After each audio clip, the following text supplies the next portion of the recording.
ప్రార్థన చేస్తారు, ఎదురు చూస్తారు, నిరీక్షిస్తారు. కానీ చాలామందికి దక్కని భాగ్యం ఇది. ఎన్నో సంఘాలు ప్రార్థిస్తాయి, ఎవరికి ఇచ్చే కృప వాళ్ళకి ఇస్తాడు. అయితే ఈ తరంలో మనకిచ్చే కృప దేవుడు మనకిచ్చాడు సమృద్ధిగా.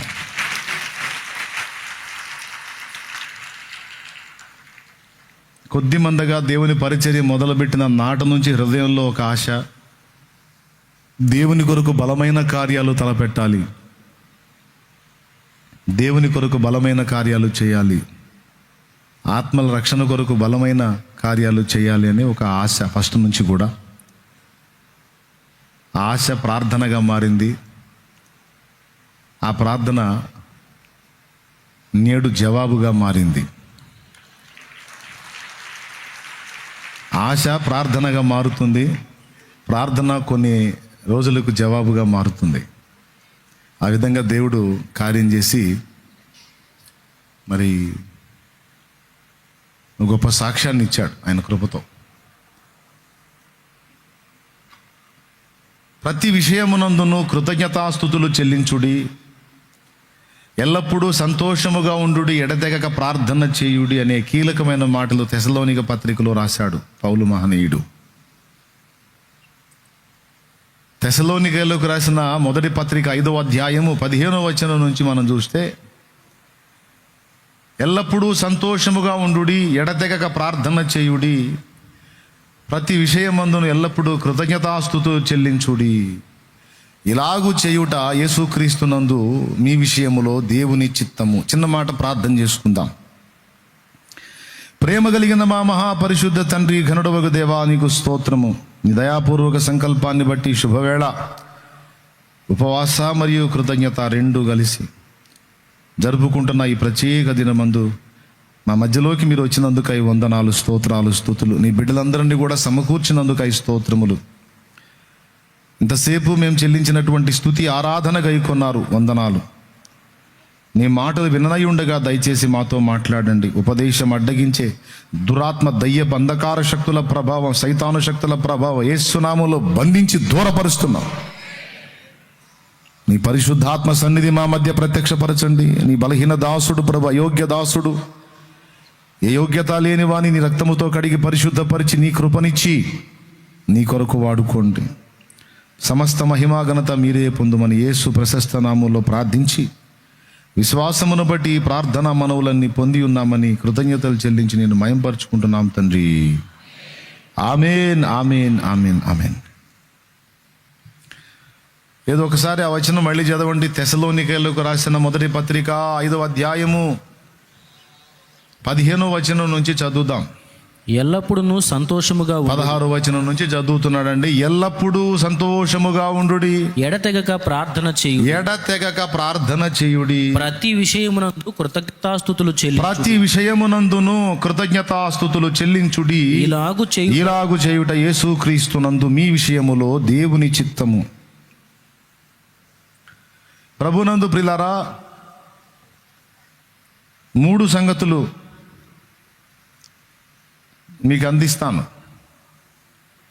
బైబిల్ గ్రంథంలో యేసుక్రీస్తును గూర్చి 4 సువార్తల్లో చెప్పబడింది. మత్తయి, మార్కు, లూకా, యోహాను. ఈ 4 సువార్తల్లో యేసుక్రీస్తు రాజుగా, సేవకుడుగా, దేవుడుగా, మనుష్య కుమారుడుగా అనేక కోణాలలో ప్రత్యక్షమవుతాడు. ఆయన దేవుడై ఉండి మనందరి విమోచనార్థమై మనుష్యుడుగా భూమి మీదకి వచ్చాడు.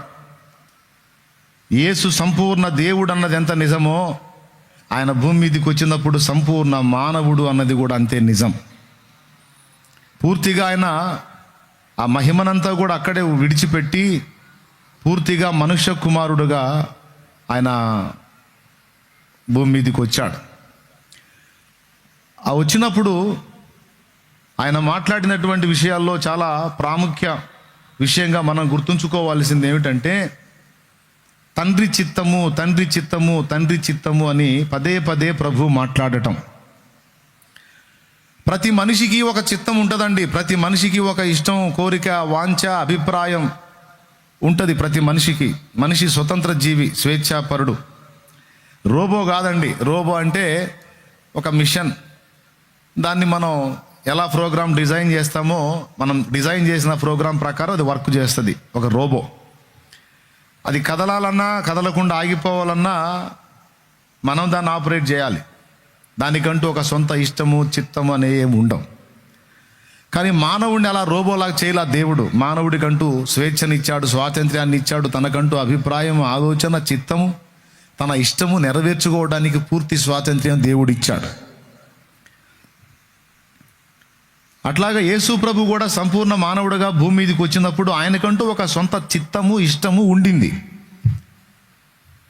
కానీ యేసు ప్రభు తన సొంత చిత్తమును, ఇష్టమును, అభిప్రాయమును తృణీకరించి తన పూర్తి జీవితంలో పరలోక తండ్రి చిత్తమే నెరవేర్చాలి అని దీక్షాబద్ధుడయ్యాడు. ఆరంభం నుంచి ముగింపు వరకు ఆయన చేసిన సమస్త చర్యలు యేసు చిత్తము కాదు, తండ్రి చిత్తమే అని మనం గుర్తించాలి. 30 ఏళ్ళు కుటుంబ భారాన్ని భుజాన వేసుకొని 30 ఏళ్ల ప్రాయం వచ్చిందాకా కుటుంబ బాధ్యతలు నెరవేర్చడం తండ్రి చిత్తమే. 30 ఏళ్ల ఈడు గలవాడై బాప్తిస్మం ఇచ్చి యోహాను దగ్గర యోర్దానులో బాప్తిస్మం పొందడం తండ్రి చిత్తమే. అక్కడి నుంచి వచ్చి అరణ్యములో 40 దినములు ఉపవాసం ఉండి ప్రార్థన చేసి ఆత్మ బలముతో నిండుకొని గలిలయకు వచ్చి ఇక పరిచర్య మొదలు పెట్టడం తండ్రి చిత్తమే. బాప్తిస్మం ఇచ్చి యోహాను అంటాడు, నీ చేత బాప్తిస్మము పొందవలసిన వాడనై నేనుండగా నన్ను బాప్తిస్మం ఏమని అడుగుతున్నావేమయ్యా అని బాప్తిస్మం ఇచ్చి యోహాను ఆయనను నివారింపజూస్తే, నీతి యావత్తు ఇలాగు నెరవేర్చుట మొదటిది తండ్రి చిత్తము, రెండవది మనకు తగి ఉన్నది. అర్థమైందా? ఇలా తండ్రి సంకల్పించాడయా. కాబట్టి ఇక్కడ నీ ఇష్టం నా ఇష్టం కాదు, తండ్రి చిత్తం నెరవేరాలి. అదే నీతి యావత్తు అది ఇవ్వు. అట్లాగా ఆయన చివరికి సిలువ వేయబడే ఘట్టము గెత్సెమనే తోటలో, తండ్రి నీ చిత్తమైతే ఈ గిన్నె నా యొద్ద నుండి తొలగించు, అయినను నా చిత్తము కాదు, నా ఇష్టము కాదు, నీ చిత్తమే సిద్ధించుగా. కానీ చివరికి గెత్సెమనేలో సిలువకు ముందు ఆయన ప్రార్థన చేసినప్పుడు కూడా తన చిత్తమును తృణీకరించుకొని తండ్రి చిత్తమే నెరవేరాలని ఆశపడ్డాడు. యేసు ప్రభు సంపూర్ణ మానవుడు, అలాగే సంపూర్ణ దేవుడు. సంపూర్ణ దేవుడైన వాడు సంపూర్ణ మానవుడు ఎలా అవుతాడంటే మరి అలా చేశాడు దేవుడు. మానవులకు అసాధ్యమైంది దేవునికి సమస్తము సాధ్యమే. భూమి మీద కన్యమర్య గర్భాన పుట్టక ముందు ఆయన సంపూర్ణ దేవుడు, మరియమ్మ కడుపులో ప్రవేశించినప్పుడు సంపూర్ణ మానవుడు. మనిషిగా వచ్చాడు గనుక ఆయన యందు ఏ పాపము లేకపోయినా తన సొంత చిత్తాన్నైతే ఆయన గౌరవించలా. తనకంటూ ఒక సొంత చిత్తం ఉండినా దానికి విలువివ్వలా, దాన్ని గౌరవించలా. నా తండ్రి, నా చిత్తము కాదు, నీ చిత్తమే జరగాలి. నన్ను పంపిన వాని చిత్తము నెరవేర్చుట నాకు ఆహారము పానమై ఉన్నది. తిండి తినాలి, నీళ్లు తాగాలి, అప్పుడే మనిషి బతుకుతాడు. అవి రెండు ఆపేస్తే చచ్చిపోతాడు. యేసు ప్రభు అన్నాడు, తండ్రి చిత్తం అనేది నా వల్ల జరగకపోతే నేను చనిపోతాను, బతికున్నా చచ్చిపోయినట్టే. కాబట్టి అదే నాకు ఆహారం, అదే నాకు పానం అన్నాడు యోహాను సువార్త 4లో. అంటే తండ్రి చిత్తమును అంతగా స్వీకరించి తన సొంత చిత్తమును తృణీకరించుకున్న అనుభవం ప్రభు అయిన యేసుక్రీస్తులో మనకు కనపడిద్ది. మనకంటూ సొంత చిత్తం ఉంది. ఇప్పుడు ఈరోజు కూటానికి వచ్చారు, మీరు ఇక్కడికి రావచ్చు, లేదా ఎగ్గొట్టి మాకేం పని పాఠాలు లేవా అయింది, ఆదివారం వస్తాం అంతే, నువ్వు ఎప్పుడు పిలిస్తే అప్పుడు వస్తాం ఏంది, పని చూసుకోవా పుల్లయ్య అని చెప్పి మీరేదో మీ సొంత చిత్తం చొప్పున మీరు ఎక్కడో బజార్లో మీద తిరగవచ్చు, ఇంట్లో ఒక ముద్ద తిని నిద్రపోవచ్చు, లేదా మీ పనులకు వెళ్ళొచ్చు, ఎక్కడెక్కడికో మీ మనసుకు తోచిన దగ్గరికి వెళ్ళొచ్చు. కానీ అవేవి చేయలే. నాకు ఈరోజు అవకాశం ఉంది, దైవజనుని యొద్ద నుండి పిలుపు వచ్చింది, రండి దేవుణ్ణి కృతజ్ఞతలు చెప్పుకుందామని శుక్రవారం రోజు ఆహ్వానించాడు. కాబట్టి వెళ్ళాలి నేను.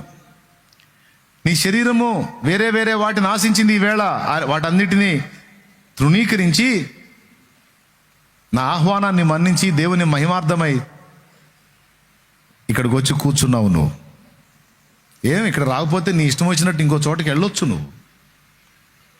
అవునా? నీకెవరన్నా అడ్డు పెడతారా? నేనేమన్నా గొలుసేసి లాక్కొచ్చానా? చేయలేదుగా. రైట్, వచ్చారు మీరే. అంటే ఎవరికి వాళ్ళకి సొంత చిత్తం ఉంది. రావచ్చు, ఎగ్గొట్టవచ్చు. యేసు ప్రభువు కూడా సొంత చిత్తం ఉంది. ఆయన కూడా ఆయన ఇష్టం వచ్చినట్టు చేయొచ్చు, కానీ చెయ్యాల. తండ్రి చిత్తం, తండ్రి చిత్తం, తండ్రి చిత్తం, తండ్రి చిత్తం. మన విషయంలో కూడా అంతేనండి. మీకు చాలాళ్ళు గతంలో చెప్పాను చాలాసార్లు, మళ్ళీ ఒకసారి గుర్తు చేస్తా. మనము పుట్టేటప్పుడు మన చిత్త ప్రకారం మనం పుట్టలా. నేను ఈ తల్లిదండ్రి కడుపునే పుట్టాలని నువ్వు ప్లాన్ చేసుకొని పుట్టావా? మీ అమ్మా నాన్న కడుపున పుట్టలా. అసలు ఏ కడుపులో ఉన్నావో, ఏ ఇంట్లో పుడుతున్నావో నీకు తెలియదు. అసలు నేనెక్కడ పుడుతున్నానో నాకు తెలియదు. అంటే నా పుట్టుకలో నా చిత్తము లేదు. సచ్చిన తర్వాత కూడా మన చిత్తం ఉండదు. ఇప్పుడు చాలామంది చనిపోయారండి. చనిపోయిన వాళ్ళందరూ వాళ్ళ ఇష్టం వచ్చినట్టు తిరుగుతున్నారా, లేకపోతే దేవుని చిత్త ప్రకారం కంట్రోల్లోకి వెళ్ళిపోయారా? దేవుని కంట్రోల్లోకి. అందరు నోరు తెరిచి చెప్పండి. సచిన వాళ్ళు వాళ్ళ ఇష్టం వచ్చినట్టు తిరుగుతున్నారా, లేకపోతే దేవుని కంట్రోల్లోకి వెళ్ళిపోయారా? దేవుని కాంపౌండ్లోకి వెళ్ళిపోయారా లేదా? రైట్. పుట్టేనాడు మన చిత్తం లేదు, సచ్చిన తర్వాత మన చిత్తం లేదు. పుట్టేనాడు మన ఇష్ట ప్రకారం జరగదు, చచ్చిన తర్వాత కూడా మన ఇష్ట ప్రకారం జరగదు. ఇక మన ఇష్టము మన చిత్తము నెరవేర్చుకునే అవకాశం మనకి ఎక్కడుందా అంటే, భూమి మీద బతికి 70, 80, 90, 100 ఈ సంవత్సరాల్లోనే మనకి మన చిత్తం యొక్క నెరవేర్పుకి అవకాశం ఉంది. పుట్టేటప్పుడు చిత్తము లేదు, చచ్చిన తర్వాత చిత్తము లేదు. మధ్యలో ఉన్న ఈ 70, 80 ఏళ్ళు మాత్రం మన చిత్తం ఎందుకు అంటాను నేను. అవునా? కొంచెం నిడివే కదా ఈ జీవితం. ఈ చిన్న జీవితంలో మాత్రం మన చిత్తం ఎందుకు, మన పెత్తనం ఎందుకు? ఈ చిన్న జీవితాన్ని కూడా మనం ఆయన చిత్తానికి అప్పగించి నడిస్తే అది జీవితం, అద్భుతమైన జీవితం. అర్థమై కొట్టారా, అర్థం కాకుండా కొట్టారా? దేవునికి స్తోత్రం.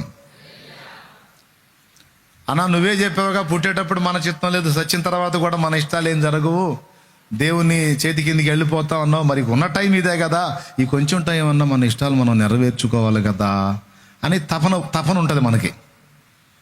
అందుకే చాలామంది శరీరాలు ఏం కోరతాయి అంటే, జీవితం చిన్నది అనుభవించేయి, జీవితం చిన్నది ఆనందించేయి, జీవితం చిన్నది సంతోషించేయి, జీవితం చిన్నది ఎంజాయ్ చేయి, జీవితం చిన్నది మేడగట్టు, జీవితం చిన్నది మందుదాగు, జీవితం చిన్నది వ్యభిచారం చేయి, జీవితం చిన్నది అందుబాటులో దొరికినవన్నీ అందిపుచ్చుకో, తిను, తాగు, సుఖించు, సంతోషించు. అరే ఊరేగే టైమే ఇది సార్, ఎంజాయ్ అని లోకంలో చాలామంది జీవితం చిన్నదిరా, అయిపోకముందే అనుభవించరా అని పాడుకుంటా బతుకుతున్నారు. యేసుక్రీస్తు మన జీవితంలో రాకముందు మంద కూడా అదే పాట, జీవితం చిన్నదిరా, అయిపోకముందే అనుభవించరా. అంతా మన ఇష్టం, మన చిత్తం. నిజంగా జీవితం చిన్నది, అనుభవించేయాలి, ఆనందించేయాలని మనుషులు బయలుదేరి అనుభవిద్దాం, ఆనందిద్దాం, అనుభవిద్దాం, ఆనందిద్దామని అనుభవించింది లేదు, ఆనందించి సచ్చింది లేదు. తెచ్చుకున్న దరిద్రం ఏది? సొంత చిత్తంతో తెచ్చుకున్న దరిద్రం, దాని తాలూకు వేదన అనుభవించలేక కుయ్యో మొర్రో అని మొత్తుకుంటుంటే ఆయన ఎంటర్ అయ్యాడు మన జీవితంలోకి. నా సొంత చిత్తం నెరవేర్చుకోవడానికి, నా సొంత ఇష్టం నెరవేర్చుకోవడానికి నేను విచ్చలవిడిగా అడుగులేసి మొహం పగలు కొట్టుకున్నానయ్యా. పొందుదామనుకున్న ఆనందం లేదు, కానీ ఊహించని దరిద్రాన్ని తెచ్చి పెట్టుకున్నాను. మనశ్శాంతి లేదు, తృప్తి లేదు. ఎక్కడుంటుందండి? మానవ శరీర లక్షణం చెప్పనా? దాన్ని తృప్తిపరిచే కొద్దీ దాని వాంఛలు అధికమవుతాయి తప్ప అది ఇక చాలు అని తృప్తి చెందదు. దాని జాతి లక్షణం అది. ఏ జాతి లక్షణం? మన శరీర జాతి లక్షణం అది. చూసే కొంది చూడాలనిపించింది, చేసే కొంది చేయాలనిపించింది, తినే కొంది తినాలనిపించింది, వినే కొంది వినాలనిపించింది. దీనికి తృప్తి లేదు. దేవునికి స్తోత్రం కలుగును గాక.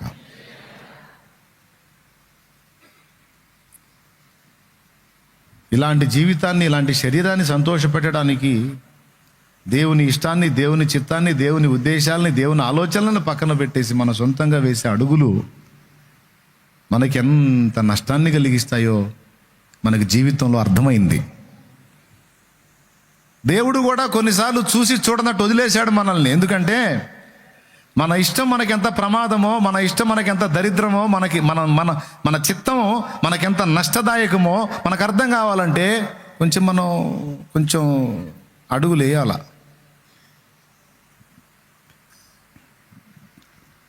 తండ్రికి 2 కుమారులు ఉన్నారు. పెద్ద కుమారుడు తండ్రికి విధేయుడు. చిన్న కుమారుడు ఏమన్నాడు? నీ అదుపాజ్ఞలు, నీ ఆలోచనలో ప్రయాణం చేయటం, నీ ఇష్టం చొప్పున బ్రతకటం నాకు ఇష్టం లేదు. నాకంటూ ఒక లైఫ్ ఉంది. నువ్వు తండ్రివి, కొడుగ్గా నాకు నీ నుంచి రావాల్సిన ఆస్తి ఏదో నాకు పంచి ఇచ్చేసాయి. నా ఇష్టం వచ్చినట్టు నేను బ్రతుకుతా. నీ క్రమశిక్షణలో, నీ నీతి నియమాలు నా వల్ల కాదు. నాకంటూ కొన్ని ఆశలు, కోరికలు, ఇష్టాలు ఉన్నాయి. నాకు అవకాశమే తండ్రి అన్నాడు తండ్రితో. తండ్రి ఏమో అడ్డు చెప్పలా. నిజంగా వాడికి రావాల్సిన వాటా లెక్క కట్టి పంచి ఆ సొమ్ము వాడి చేతికి ఇస్తే వాడు అది తీసుకెళ్ళి స్నేహితులతో కలిసి విచ్చలవిడిగా జీవించి, నా చిత్తం నా ఇష్టం, నా చిత్తం నా ఇష్టం, మా నాన్న దగ్గర నెరవేరట్లేదు, నాకు ఇప్పుడు స్వేచ్ఛ వచ్చింది, ఇప్పుడు నన్ను అడిగేవాళ్ళు లేడు, చేతి నిండా డబ్బు, నా ఇష్టం అని వెళ్ళి ఊరేగాడు. ఆ సొమ్మంతా చేతిలో ఉన్నప్పుడు అందరూ హత్తుకున్నారు. అదంతా అయిపోయిన తర్వాత ఒక్కడు కూడా అడ్రస్ లేడు. చివరికి వీడు ఏ దేశం వెళ్ళాడో ఆ దేశంలో కఠినమైన కరువు వచ్చింది. ఒకప్పుడు అనేక మంది పని వాళ్ళని పెట్టుకొని విచ్చలవిడిగా ఊరేగినోడు పని కోసం ఇళ్ళమ్మడి తిరిగే పరిస్థితి వచ్చింది. అయ్యా నాకు పని ఇవ్వండి, అయ్యా నాకు పని ఇవ్వండి. ఇక్కడ మాకే లేక చేస్తున్నావు, నీకేం పని ఇచ్చే? ఫస్ట్ ఏమో జీతం అడిగాడు, ఇప్పుడేమో జీతం కొట్టద్దయ్యా, 3 పూట్ల అంత అన్నం పెట్టండి అయ్యా, పని ఇవ్వండి అయ్యా, మీరు ఏ పని చెబితే ఆ పని చేస్తాను తిరగటం మొదలు పెట్టాడు. మాకే 3 పూట్ల లేదు, నీకాడ పెట్టే 3 పూట్ల. చివరికి ఏ స్థితికి వచ్చాడంటే రోజులో 1 పూట అన్నం పెట్టండి అయ్యా, మీరు ఏ పని చెబితే ఆ పని చేస్తానన్న. ఆ 1 పూట కూడా లేదు, పోవాయా అన్న. కరువు వచ్చింది ఆ దేశంలో. మరి చివరికి ఆకలి బాధ తట్టుకోలేక, వస్త్రహీనుడై, క్షుద్బాధ నోరవలేక, ఆకలి బాధ తట్టుకోలేక ఒక పందులు కాసేవాడి దగ్గరికి పోయి వాని దగ్గర పని కుదిరాడు. చూడండి, తండ్రి రెక్కల నీడలో ఉన్నప్పుడు వాడు దొరబాబు, తండ్రి రెక్కల నీడలో ఉన్నప్పుడు వాడు రాజా, యువరాజు. తండ్రి రెక్కల నీడలో ఉన్నప్పుడు వానికి ఏ కొదువ లేదు, ఏ ప్రమాదం లేదు, ఆకలి దప్పులు లేవు, వస్త్రహీనత లేదు, దరిద్రత లేదు, తృణీకారము లేదు, అవమానము లేదు. కానీ ఇప్పుడు వాడంతట వాడు కోరుకొని పోయాడు. నాకు స్వేచ్ఛ కావాలి, నా ఇష్టం వచ్చినట్టు నేను బతకాలి, నేను కూడా సుఖపడాలి అని వాడి సొంత చిత్తం నెరవేర్చడానికి వెళ్ళడానికి ఇష్టపడితే తండ్రి అడ్డగించలా, పోరా అన్నాడు. ఎందుకో తెలుసా? వాడికి తెలియాలి. సొంతంగా వాడు అడుగులేస్తే వానికి ఎలాంటి పరిస్థితి వస్తుందో వానికి తెలియాలి. వాని సొంత చిత్తం వానికి ఎంత నష్టాన్ని కలిగించిద్దో, ఎంత దుఃఖాన్ని కలిగించిద్దో, ఎంత వేదనను కలిగించిద్దో వానికి తెలియాలి. వానికి ప్రాక్టికల్గా అర్థమైన నాడు తిరిగి తండ్రి దగ్గరకు వస్తే ఇక సచ్చినా పోడాడు. ఎందుకంటే ఆ లోకం ఎలా ఉంటుందో, దాని పర్యవసానాలు ఏంటో, దాని పరిస్థితులు ఏంటో ఎరగనోడు కాదు. ఇప్పుడు తండ్రి దగ్గరికి మళ్ళా వాడు చేరిన తర్వాత ఏ ఫ్రెండ్ అన్నా వచ్చి, ఎరా ఫ్రెండ్ బాగున్నావా, పదరా తిరిగి వద్దామంటే చెప్పు తీసుకొని కొడతావే, అదా పోరా అంటాడు. ఎందుకురా అంత కోపడుతున్నావు అంటే, నేను చూడడం లోకం ఏముందిరా దరిద్రుడా, అన్నీ చూశాను, ఏమి లేదురా, నీ పిండా కూడా అందులో నమ్మి పోయి చివరికి కడుపు నిండా అంత ఆహారం కూడా లేక తెచ్చాను రా నాయన. ఎట్లనో మయ్య దగ్గరకు వచ్చి పడ్డాను, మయ్య దాసుడుగానైనా నన్ను చేర్చుకుంటే చాలు అనుకుంటే కొడుగ్గా స్వీకరించి మళ్ళా నాకు పూర్వపు వైభవాన్ని ఇచ్చాడు. కాబట్టి ఇక నా ఇష్టము చొప్పున నేను పోను, ఎందుకంటే నా ఇష్టము నాకు తెచ్చిన కష్టాలు నిన్నో నాకు తెలుసు. నా చిత్తం ఎన్ని బాధలు తెచ్చిపెట్టిందో నాకు తెలుసు. చివరికి రాజాబాబులాగెళ్ళి పందుల దొడ్డిలో పందుల దాసబాబులాగా తయారయ్యాను నేను. నాకు వద్దురా బాబు, మా నాయన ఏది చెబితే అది చేస్తా, మా నాన్న ఏది చెబితే అది తింటాను నేను. అంతకుముందు నాకు నాన్న పెత్తనం బానిసత్వం లాగా ఉంది అన్నావు కదరా అంటే, లేదురా, ఆ బానిసత్వంలో ఉన్న ఆనందం ఎందులో లేదురా. ఆ దాసత్వంలోనే, ఆ బానిసత్వంలోనే నాకు భద్రత ఉంది, ఆ దాసత్వంలోనే నాకు క్షేమం ఉంది, ఆ దాసత్వంలోనే నాకు ఆశీర్వాదం ఉంది, ఆనందం ఉంది, అభివృద్ధి ఉంది, క్షేమం ఉంది, ఘనత ఉంది.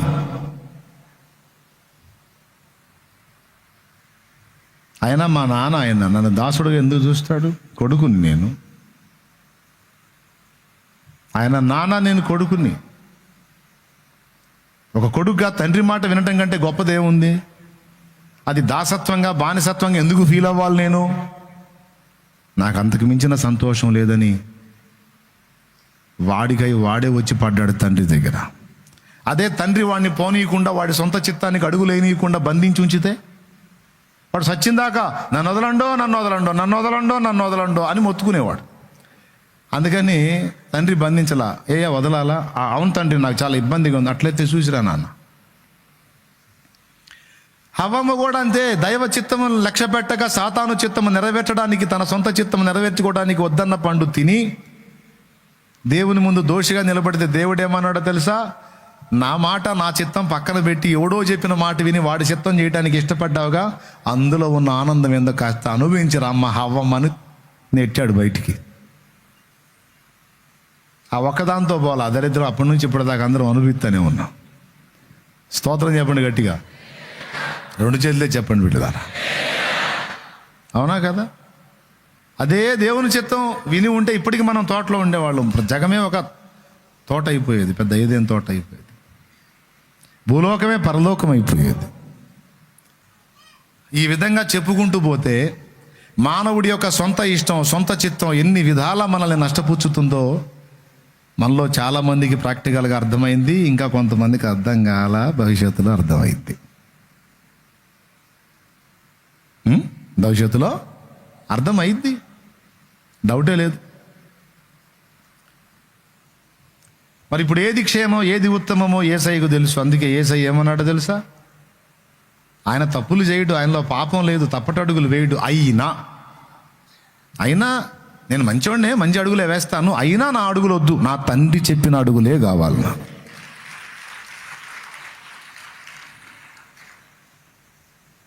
ఈరోజు ఇక్కడ ఉన్న బిడ్డల్లో మీలో ఎంతమంది విచ్చలవిడిగా అడుగులు వేసి ఆనందం పొందారు చెప్పండి? ఎవరు ప్రశాంతంగా ఉన్నారు? ఎవరు సుఖంగా ఉన్నారు? ఎవరు విలువగా ఉన్నారు? ఎవరు గౌరవనీయంగా ఉన్నారు? ఎవరు ఆనందంగా ఉన్నారు? ఒక మొక్క చెప్పండి నాకు. సొంతంగా మనం వేసిన అడుగులు నిజంగా మనకు ఆనందాన్ని ఇచ్చాయా, దరిద్రాన్ని తెచ్చిపెట్టాయా? ఎంతమంది ఒప్పుకుంటారు దరిద్రాన్ని తెచ్చిపెట్టాయని? నేను 2 చేతులు ఎత్తుతా, ఒక చేయ కాదు, డబల్.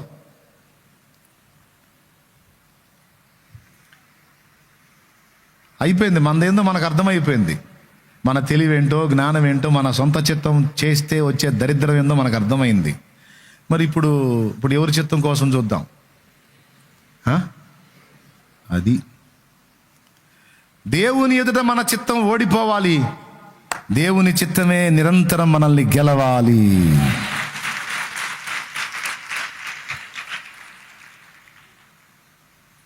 ముందు నాకు దేవుడు నేర్పిన పాఠం, యాకోబు అనేవాడు ఖాళీ అయిపోవాలి. యాకోబు అనేవాడు ఖాళీ అయిపోవాలి. నాలో నేను అనేవాడిని ఖాళీ అయిపోవాలి. నేను ఎంతగా అయితే ఖాళీ అయిపోతానో, ఎంతగా అయితే నా స్వచిత్తంలో ఓడిపోతానో, ఖాళీ అయిపోతానో, ఆ భాగంలో నా దేవుడు నిండుకుంటాడు, నా దేవుడు ప్రవేశిస్తాడు. ఆయన నన్ను ఎంత ఏలితే అంత మంచిది, ఆయన నన్ను ఎంత పరిపాలిస్తే అంత మంచిది. అందుకే నా ప్రార్థన, నాలో నన్ను తొలగించి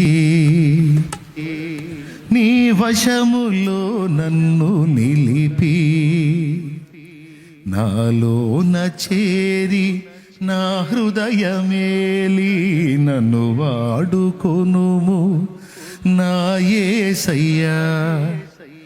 నాలోన చేరి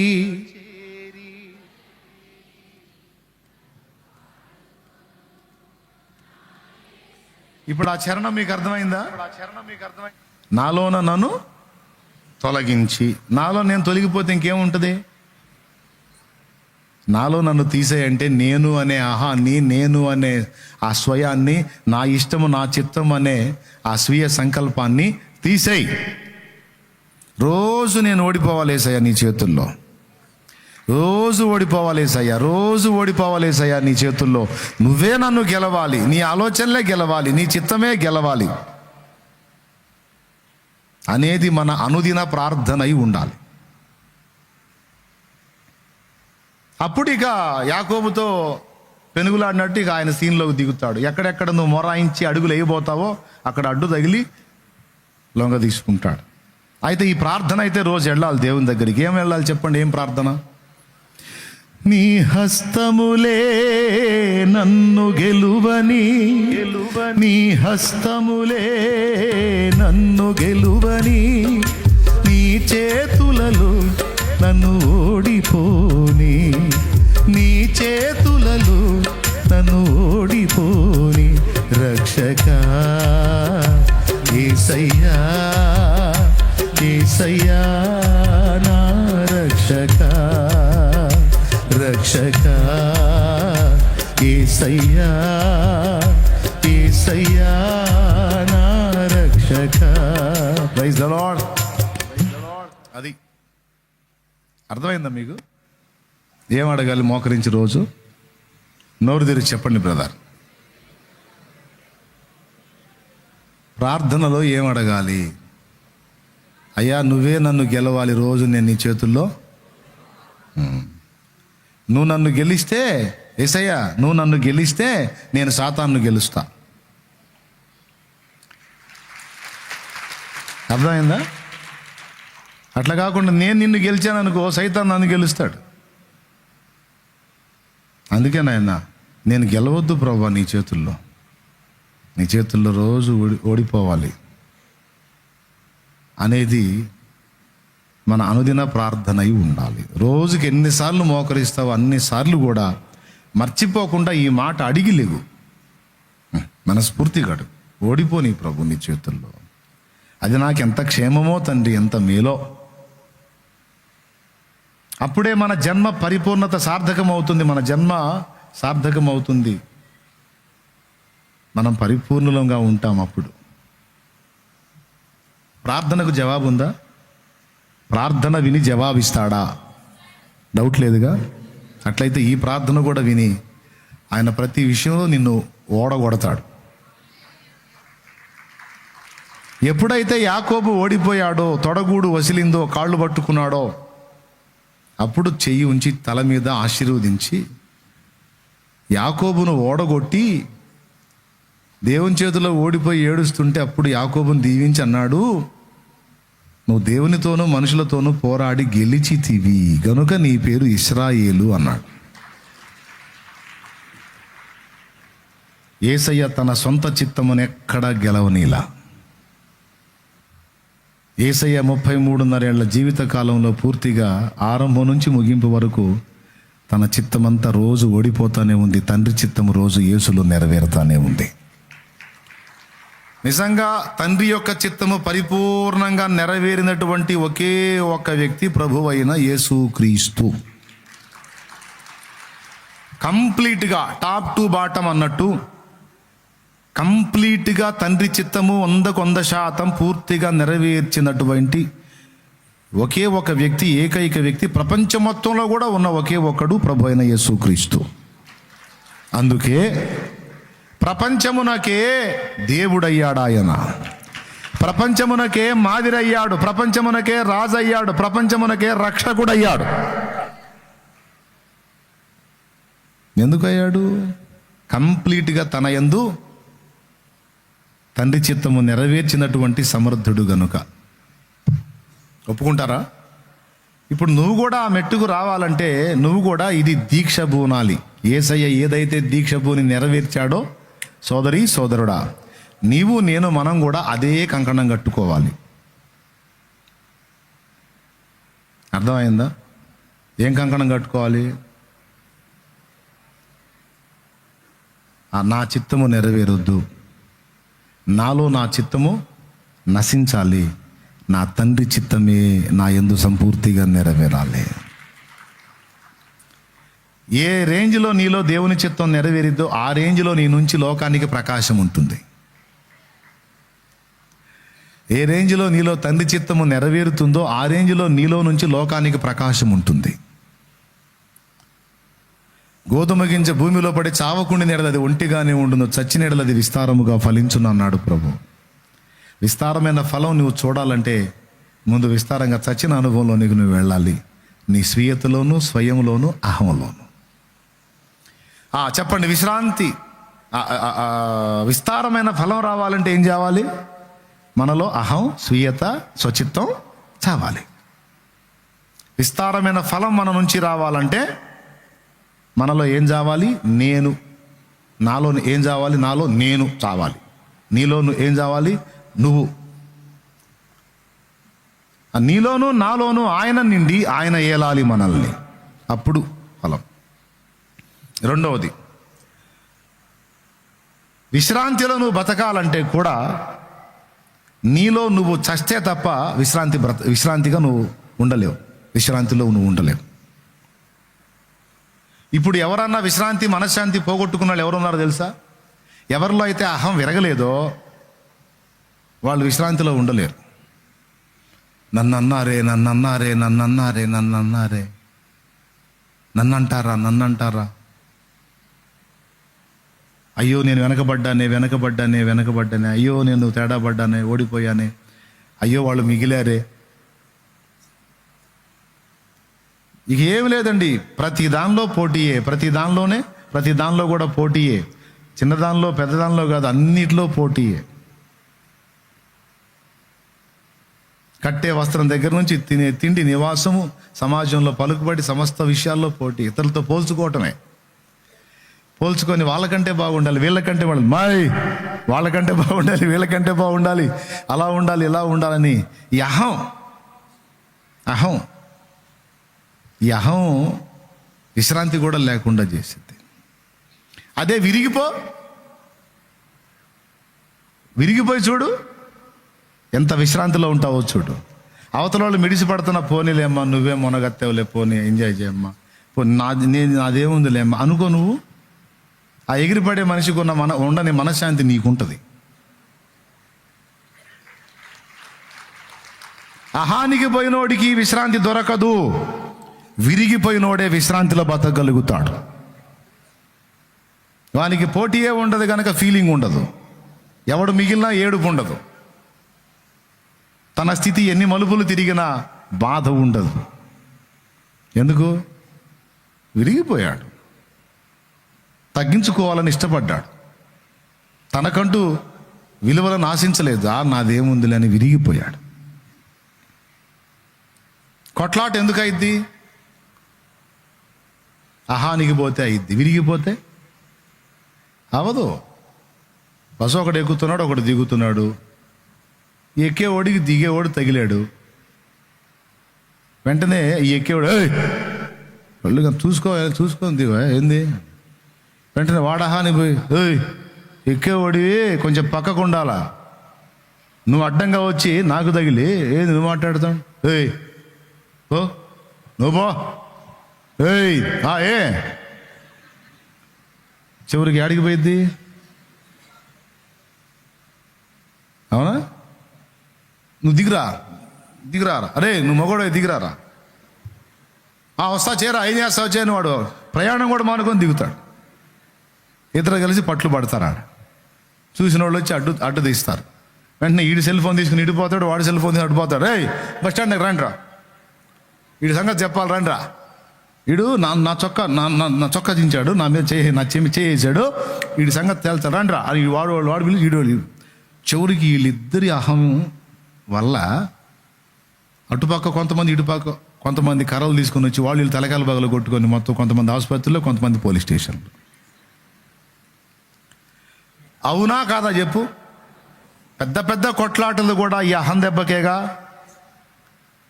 పెద్ద పెద్ద గందరగోళాలు, హత్యలు, దారుణాలు ఇవన్నీ కూడా ఎందుకండి? అహం అనేది విరగక. సరే, అటు దిగుతున్నాడు, ఇడు ఎక్కుతున్నాడు, వాడు ఇడికి తగిలాడు, ఏయ్ చూసుకొని పోవాయ్ అన్నాడు అనుకో, సారీ బ్రదర్ నేను చూడలేదు, ఏమనుకోవద్దు, తగిలిందా, సారీ బ్రదర్ అంటే అప్పుడేమంటాడు వాడు? అయ్యోలేలే చూడు కొంచెం దిగేటప్పుడు అనుకుంటే వెళ్తాడు వాడు. ఇక్కడ తలకాయ బగలటాలు లేవు, చొక్కాలు చినగటాలు లేవు, హాస్పిటల్ లేవు, పోలీస్ స్టేషన్లు లేవు, పారంపర్య హత్యలు లేవు, ఏమీ లేవు. ఒక్కటే ఒక మాట, సారీ బ్రదర్ నేను చూసుకోలేదు, అయిపోయి.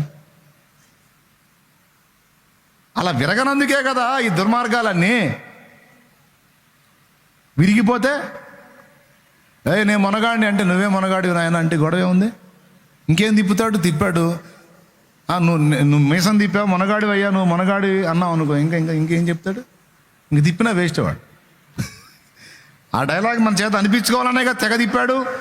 ఓకే మొనగాడు అయిపోయింది, ఇంకేంది? ఇంక తిప్పడానికి లేదు, ఇక మీసాలు దించుకొని కూర్చోవటమే. దేవునికి స్తోత్రం కలుగునుగా. హల్లెలూయా. స్త్రీలైనా పురుషులైనా హృదయాల నిండా అహం నిండి ఉంటుంది. మహా టెంపర్. సామాన్యంగా అదొక పట్టాన్ని విరగదు. కొంతమంది చాలా దీనంగా మాట్లాడతారు, నాకు అస్సలు అహం ఉండదు అన్న, నాకు అసలు అహం ఉండదు అంటేనే అది అహం. నాకు ఉండదంటే మిగిలిన వాళ్ళందరికీ ఉందని చెప్పగానే చెబుతున్నావు. అర్థమైందా?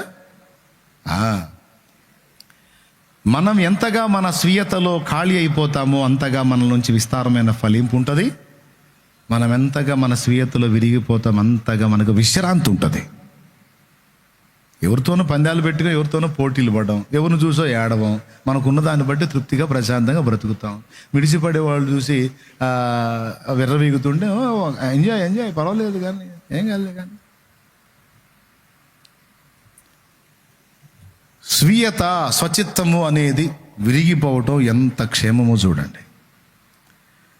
ఆత్మహత్యలు అందుకే జరుగుతున్నాయి. నన్ను తలా ఒక మాట అన్నారు, నా అహం దెబ్బతిని నేను ఎందుకు బతకాలి, నేను చేస్తా. మరీ దారుణం ఏంటంటే అమ్మ అందని కూతురు తెచ్చింది. ఇంకెవరు అన్నాలో నాకు అర్థం కాల. మరి కూతుర్ని అమ్మగాకి ఎవరు జన్మనిచ్చింది? అమ్మ. ఒక మాట అన్నా, ఒక దెబ్బ కొట్టిన అమ్మేగా. ఎన్ని న్యూస్లు రాలా పేపర్లో. మార్కులు సరిగా రానందుకు తల్లి గద్దింపు, మనస్తాపం చెంది కూతురి ఆత్మహత్య. వీళ్ళు ఒకళ్ళు న్యూస్ టైటిల్ భలే వెరైటీగా పెట్టి రాస్తుంటారు. ఇట్లాంటి ఎన్నో. అంటే పిల్లల్లో అహం, పెద్దల్లో అహం, ముసలోళ్ళలో అహం, కుర్రోళ్ళలో అహం, ఇదంతా అహం, సొంత చిత్తం, నేను, స్వయం, ఇదంతా దరిద్రం.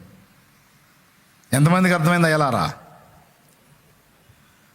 నేను దేవుని కృపను బట్టి చాలా వరకు విశ్రాంతిలో ఉండటానికి, ప్రశాంతంగా మనుగడ సాగించడానికి, దేవుని వాక్యంలో ఇందాక మనం చదివాం, ఎల్లప్పుడూ సంతోషంగా ఉండండి అనే దాన్ని మెయింటైన్ చేయడానికి గల కారణం ఏంటంటే అహంలో విరిగిపోవటమే. ఎవడు ఎలాగన్నా ఎచ్చులు పడినాయి, నేనేం పట్టించుకోను. అయ్యా మీరే మొనగాళ్ళు, మీరే గొప్పోళ్ళు, మీరే ఉద్ధరించండి, నా అదేముంది ఒక మూల పడి ఉంటా నేను అనుకుంటా తిరుగుతా. నేను దాన్నే సాధన చేసుకుంటున్నా. నేనే, ఇంకెవడు లేడు అన్న విర్రవీగుడు ఉండదు మనకి. ఏదో ఒక మూల, ఏదో నాకున్న స్థాయిలో నేను చేసుకుంటానయ్యా, మీరందరూ గొప్పోళ్ళు కానివ్వండి. వెండి బంగారములు నాకు వలదు, పేరు ప్రఖ్యాతులు నాకు వలదు. వెండి బంగారములు నాకు వలదు, పేరు ప్రఖ్యాతులు నాకు వలదు. ఇహ భోగ భాగ్యాలు నాకు, ఇహ భోగ భాగ్యాలు నాకు వలదు, సిరి సంపదల ఆశ నాకు లేదు, సిరి సంపదల ఆశ నాకు లేదు, నీ పాద సన్నిధే నాకు చాలు. నీ పాద సన్నిధే నాకు చాలు, స్తుతి నీకే నా ప్రభు, స్తుతి నీకే నా ప్రభు. స్తుతిగా ఎప్పుడైతే అలా స్వీయతలో విరిగిపోతామో పొగడ్తలు మనకి పట్టవు, దూషణలు కూడా పట్టం. పొగడ్తలను బట్టి ఎగిరెగిరి పడేది ఉండదు, దూషణలు బట్టి కృంగిపోయేది ఉండదు. పొగిడాడా ఏముందిలే దేవుడి కృప, నాదేముంది. తిట్టారా ఏముందిలే దేవుడి కృప. నేనేందో అర్థం కాలా, తిట్టారు, అర్థమైనాడు పొగుడుతారు, ఏముంది. ఆయన దూషణ భూషణ రెండు నాకు చెందినవి కాదుగా, నా దేవుడికి ఆయన చూసుకుంటా, నాదేముంది. నేను అనేవాడిని ఒకడిని ఉంటే కదా, నాలో నేను ఖాళీ అయిపోయాను, నేనైతే చనిపోతుని అన్నాడు పౌలు. జీవించుచున్నవాడు నీకు నేను, మరి ఏమయ్యావు నువ్వు అంటే నేను చచ్చిపోయా. మరి బ్రతుకుతుంది ఎవరు? క్రీస్తే నా యందు జీవించుచున్నాడు. పొగిడేవాడు క్రీస్తునే పొగుడుతున్నాడు, దూషించేవాడు నా యందున్న క్రీస్తునే దూషిస్తున్నాడు. కేసు రాసేది నేను కాదు, పట్టించుకునేది నేను కాదు, దేవుడే. నాలో ఎవడు నివసిస్తున్నారో ఆయన చూసుకుంటాడు. ఎందుకంటే ఏ మాటలు వచ్చింది అవి నాయి కాదుగా, నేను లేనుగా, ఉంది ఆయనగా, ఆయన చూసుకుంటాడు. దేవుడు కూడా అదే కోరుకున్నాడు. నీవైతే నా యందు విశ్వాసం ఉంచి నీ స్వీయతలో విరిగిపోయి, స్వచ్ఛత్వంలో విరిగిపోయి నా విశ్రాంతిలో ఉండు, నా రెక్కల్లో హాయిగా విశ్రమించు, నేను చూసుకుంటాను సమస్తాన్ని అంటాడు ఆయన. నేను చెప్పింది ఎంతమందికి అర్థమైంది? షో చేయకుండా నిజం చెప్పండి అన్న. క్లియర్గా అర్థమైందంటే చెయ్యొద్దు, అర్థం కాకపోతే మళ్ళీ ఒకసారి చెబుతా, పోతే పోయింది, టైం ఏం కాదు. నిజంగా అర్థమైందా? రెండు చేతులు ఎత్తి స్తోత్రం చెప్పు. ఇప్పుడు దాకా ఏం చెప్పాను చెప్పండి, ఏం అర్థమైందో? రెండు ముక్కలు చెప్పండి. జీవిత సత్యం కదా. యేసయ్యకి అహం ఉందా? యేసయ్య ఎక్కడ, రోమ సైనికులు ఎక్కడ? ఒక తన్నుదంతే ఎక్కడ పడతారో కూడా తెలియదు, అవునా? కానీ వాళ్ళు ఆయన ముఖం మీద వెంట్రుకలు పెరుగుతూ, జుట్టు బీగుతూ, ఆయన అరచేతులు దెబ్బలు కొడుతూ, పిడిగుద్దులు గుద్దుతుంటే మౌనంగా సహించాడు. ఎందుకు ఈ దెబ్బలు అనంటే నా తండ్రి చిత్తం. పొద్దస్తమానం తండ్రి చిత్తం, తండ్రి చిత్తం, తండ్రి చిత్తం అంటూ నీకంటూ సొంత చిత్తం లేదా? నీకంటూ ఆలోచన లేదా? ఏమిటంటే లేదు. నేను నా చిత్తం నెరవేర్చను, సాతాను చిత్తం నెరవేర్చను. యేసు ప్రభుని 3 విధాలుగా శోధించడానికి సాతాను వచ్చినప్పుడు యేసు ప్రభుకి వీటి ఆలోచనలు చెప్పాడు. రాళ్ళు రొట్టెలగునట్లు ఆజ్ఞాపించు, శిఖరం మీద నుంచి దూకు, ఒకసారి కాళ్ళు మొక్కు అని. ఒక్కటి కూడా వినలా. అంటే ఆ 3 మాటలు ఎందుకు చెప్పాడో తెలుసా? వాడి ఇష్టాలు తీసుకొచ్చి ఆయన మీద రుద్దటానికి ట్రై చేశాడు, వాడి చిత్తం తీసుకొచ్చి ఆయన చేత చేపించడానికి ట్రై చేశాడు. ఆ చిత్తం యేసయ్య చేయలే. 3 సార్లు తండ్రి తండ్రి తండ్రి అని తండ్రిని చూపించాడు. దేవుడు దేవుడు దేవుడు అని దేవుడినే చూపించాడు. మనుషుడు రొట్టె వలన మాత్రమే కాదు, దేవుని నోటి నుండి వచ్చి ప్రతి మాట వలన జీవించును. మొదటిది. రెండవ మాట, నీ దేవుడైన ప్రభువుని శోధింపవలదు. మళ్ళీ అక్కడ కూడా తండ్రే. మళ్ళీ 3వ మాట, సాతానా పొమ్మో, నీ దేవుడైన ప్రభు, అద్వితీయ ప్రభు, ఆయనకు మొక్కి ఆయనకే నమస్కరించవలెను అన్నాడు. వాడి చిత్తం యేసయ్య చేత చేపించడానికి వస్తే వాడి చిత్తాన్ని నాశనం చేశాడు. యేసయ్య తన స్వీయ చిత్తాన్ని కూడా దెబ్బకొట్టాడు. తన చిత్తం నెరవేర్చలా, సాతాను చిత్తం నెరవేర్చలా, 2 ఎఫెక్ట్ చేసి తండ్రి చిత్తము నెరవేర్చాడు. ఆయన మన మాదిరి, ఆయనే మన పాదిరి. దేవునికి స్తోత్రం, హల్లెలూయా. ఇప్పుడు మన ముందున్న సాధన కూడా అదే. మన ముందున్న సాధన కూడా అదే, మన ప్రార్థన అదే, మన పాటలు అయ్యే. అర్థమైంది కదా? ఎందుకు మన జీవితంలో దేవుని చిత్తం నెరవేరాలి, మన సొంత చిత్తం ఎందుకు నెరవేరొద్దు అంటే, మన సొంత చిత్తం అంతా తెచ్చిపెట్టేది దరిద్రాలే మనకి. అది మనకు అర్థమైంది. మీరు ఎంతమందికి అర్థమైంది?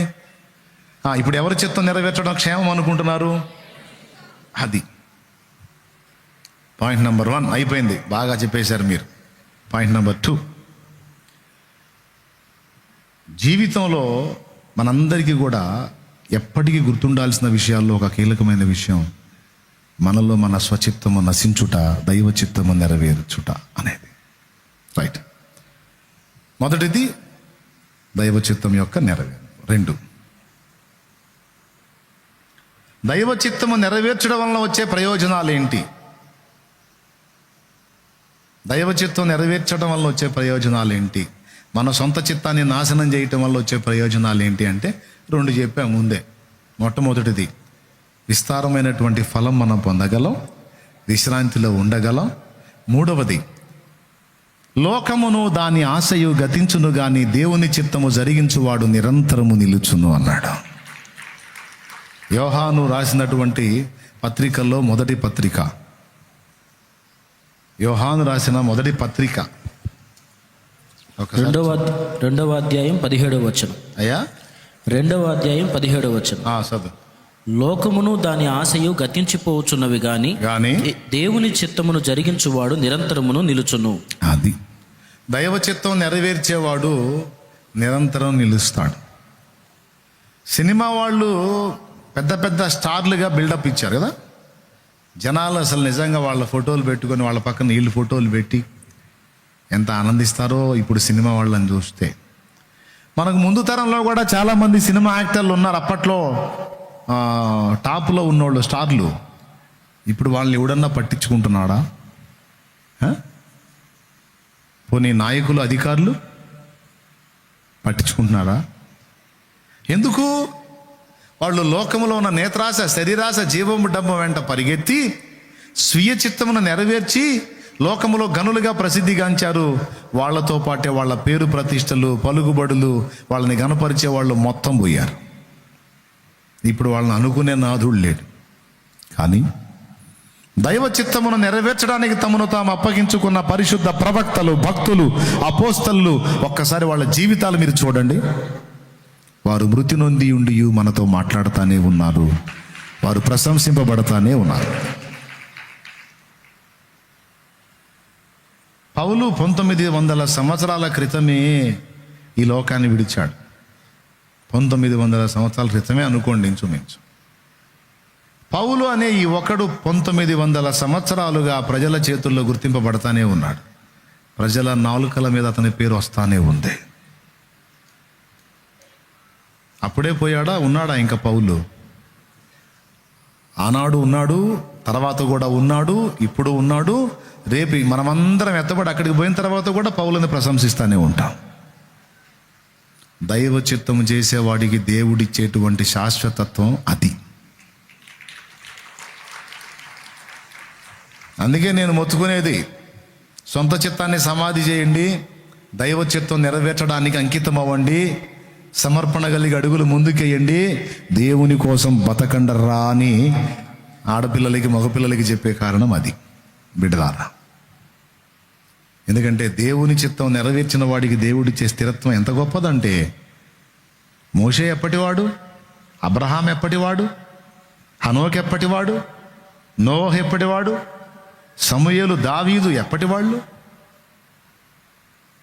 1000 సంవత్సరాలకు ముందున్న వాళ్ళు. కానీ ఇప్పటికీ వాళ్ళ పేర్లు జనం పెట్టుకుంటున్నారు, వాళ్ళ చరిత్రలు చదువుతున్నారు, వాళ్ళ భక్తిని మాదిరి తీసుకుంటున్నారు, వారి నుంచి వచ్చిన మాటల్ని దైవ వాక్యముగా గౌరవిస్తున్నారు. అది కదా జీవితం, అది కదా జీవితం. దేవునికి చెప్పు స్తోత్రం.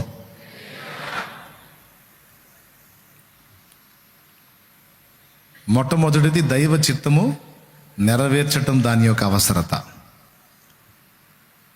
మన స్వీయ చిత్తం విరిగిపోవుట, దైవ చిత్తములో నెరవేరుట. రెండవది దైవ చిత్తము నెరవేర్చడం వల్ల వచ్చేటువంటి ప్రయోజనాలు. నిరంతరం నిలుస్తాం, విశ్రాంతిలో జీవిస్తాం, విస్తారంగా ఫలిస్తాం. 3 ఇంకా బోల్డన్ ఉన్నాయి దైవ చిత్తం నెరవేర్చేవాడికి, బోల్డన్ ఉన్నాయి. దైవ చిత్తమును నెరవేర్చడానికి తన్ను తాను అప్పగించుకున్న వానికి దేవుడు సమస్తము సమకూర్చి మేలుకే జరిగిస్తాడు. ఏదన్నా జరగని దైవ చిత్తమే నాలో జరగాలనే హృదయవాంఛ నీలో ఉంటే నీకు మైనస్లుగా ఉన్నవి కూడా ప్లస్లు అయిపోతాయి. అదంతే. నా తండ్రికి నచ్చని పని నాకొద్దు, నా తండ్రి ఇష్టమే నాకు కావాలి, నా తండ్రి చిత్తమే జరగాలి అని ఎవరైతే అలా అప్పగించుకుంటారో వాళ్ళకి కావాల్సిన ఏర్పాట్లన్నీ తండ్రే చూసుకుంటాడు. వాళ్ళకి మైనస్లుగా ఉన్నవి కూడా ప్లస్లుగా మారిపోతాయి.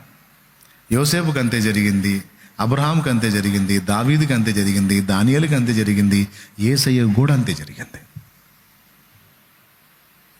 అన్ని యేసయ్యకు ఎదురైన పరిస్థితులన్నీ సమకూడి ఆయన మహిమకు, ఆయన పిల్లల రక్షణకు, అందరి క్షేమమునకు అవి కారణమైనవి పరిస్థితులు. అందుకే దేవుని ప్రేమించి ఆయన సంకల్పం చొప్పున, ఆయన చిత్తం చొప్పున బ్రతకను ఉద్దేశించే వారికి మేలు కలుగుటకే సమస్తము సమకూడి జరుగును. నువ్వు ఒకటే చూసుకో, నేను ఆయన చిత్తంలో వెళ్తున్నానా లేదా. దేవుని చిత్తంలో నువ్వు వెళ్తున్నప్పుడు పెను తుఫానులు నీకు ఎదురు కావచ్చు, అయినా నువ్వు భయపడొద్దు. దైవ చిత్తంలో నేను ఉన్నానా లేదా, దైవ చిత్తంలో నేను బ్రతుకుతున్నానా లేదా, దైవ చిత్త ప్రకారం నా ప్రయాణం ఉందా లేదా ఒక్కటి చూసుకో కరెక్ట్గా, ఇంకెళ్ళిపో. పెను తుఫాన్లు నీకు ఎదురు కానీ నేను చెబుతున్నా, ఒక వెంట్రుక కూడా కదలదంతే. పెద్ద పెద్ద ప్రళయాలు నీ మీదకి వచ్చి భళ్ళున దిగుతున్నట్టుగా బిల్డప్ ఇయ్యొచ్చు. నేను మళ్ళీ చెబుతున్నా, ఒక్క వెంట్రుక కూడా కదలదు. నా జీవిత యాత్రలో ఎన్నో తుఫానులు, నా జీవిత యాత్రలో ఎన్నో తుఫానులు, అయినా నా యేసు నా పక్షమయ్యుండగా, అయినా నా యేసు నా పక్షమయ్యుండగా, తుఫాను నడచి పెనుగాలులాపి, తుఫాను నడచి పెనుగాలులాపి నడిపించును నా యేసయ్యా, తుఫాను నడచి కెరటాల నాపి నడిపించును నా యేసయ్యా, నా విశ్వాస ఓడయాత్ర కొనసాగుచున్నది, నా విశ్వాస ఓడయాత్ర కొనసాగుచున్నది. Praise the Lord. ఇక అంతే, ఏది ఎదురొచ్చినా సరే ఆగదంతే, సాగిపోతాం. దేవునికి మహిమ. అంతేకాదు, స్వీయ చిత్తంలో నేను అనే స్వయం కేంద్రంగా బ్రతికే జీవితంలో విరిగిపోతే దేవుని శక్తి నీ మీద పనిచేసిద్ది. నీలో నువ్వు ఉన్నంత వరకు ఆయన ఉండలేడు. నీలో నువ్వు ఇరిగిపోతే, నీలో నువ్వు ఖాళీ అయిపోతే అప్పుడు ఆయన వచ్చి నిన్ను ఏలటం మొదలు పెడతాడు. అప్పుడు నీలో ఉండే బలం నీది కాదు, ఆయనది. ఇక ఆయన బలం నీలో పనిచేస్తే నీకు ఎదురే ఉంది. నేను చెప్పింది ఏమన్నా వైనంగా అర్థమవుతుందా, మైండ్ పోతుందా? ఏం లేదుగా. ఏమండి, అరే దయ్యమే గొలుసులు దించేంత బలం ఇస్తే ఇక దేవుడే నీలో ఉండి కార్యం చేస్తే ఇక ఏమన్నా ఆగిద్దా? గెరాసేనుల దేశంలో దయ్యాలు పట్టినోడికి దయ్యమే ఇనప సంఖ్యలు తెంచేంత బలం ఇస్తే, దెయ్యానికే అంత ఇది ఉంటే ఆ దెయ్యాలను కూడా చేసినోడు దేవుడు కదా, ఇంకా ఆయనకి ఎంత బలం ఉంటుందండి? అలాంటి బలవంతుడు నిన్నేలి నీలో నివసిస్తే, ఆయన శక్తి నీలో పరిపూర్ణమైతే ఎదురుంటుందా ఇక నీకు? పౌలుతో ఆ మాట అన్నాడు, బలహీనత ఎందే నా శక్తి పరిపూర్ణమగుచున్నది, నా కృప నీకు చాలు అన్నాడు. అందుకే పౌలు ఆ కింది వచనం అంటాడు, నేను ఎప్పుడు బలహీనుడనో అప్పుడే బలవంతుడను గనుక నా బలహీనత ఎందే నేను అతిశయించుచున్నాను. విరిగిపోవటమే, నాలో నేను ఖాళీ అయిపోవటమే నా బలం, నా దేవుడు నాకు ఇచ్చిన అతిశయ కారణం. అంటే మీకు అర్థమైందా? అర్థమైందో కాలేదో? మీరు ఏదన్నా అతిశయపడాలనుకుంటే ఫస్ట్ ప్రభువునందు అతిశయపడండి.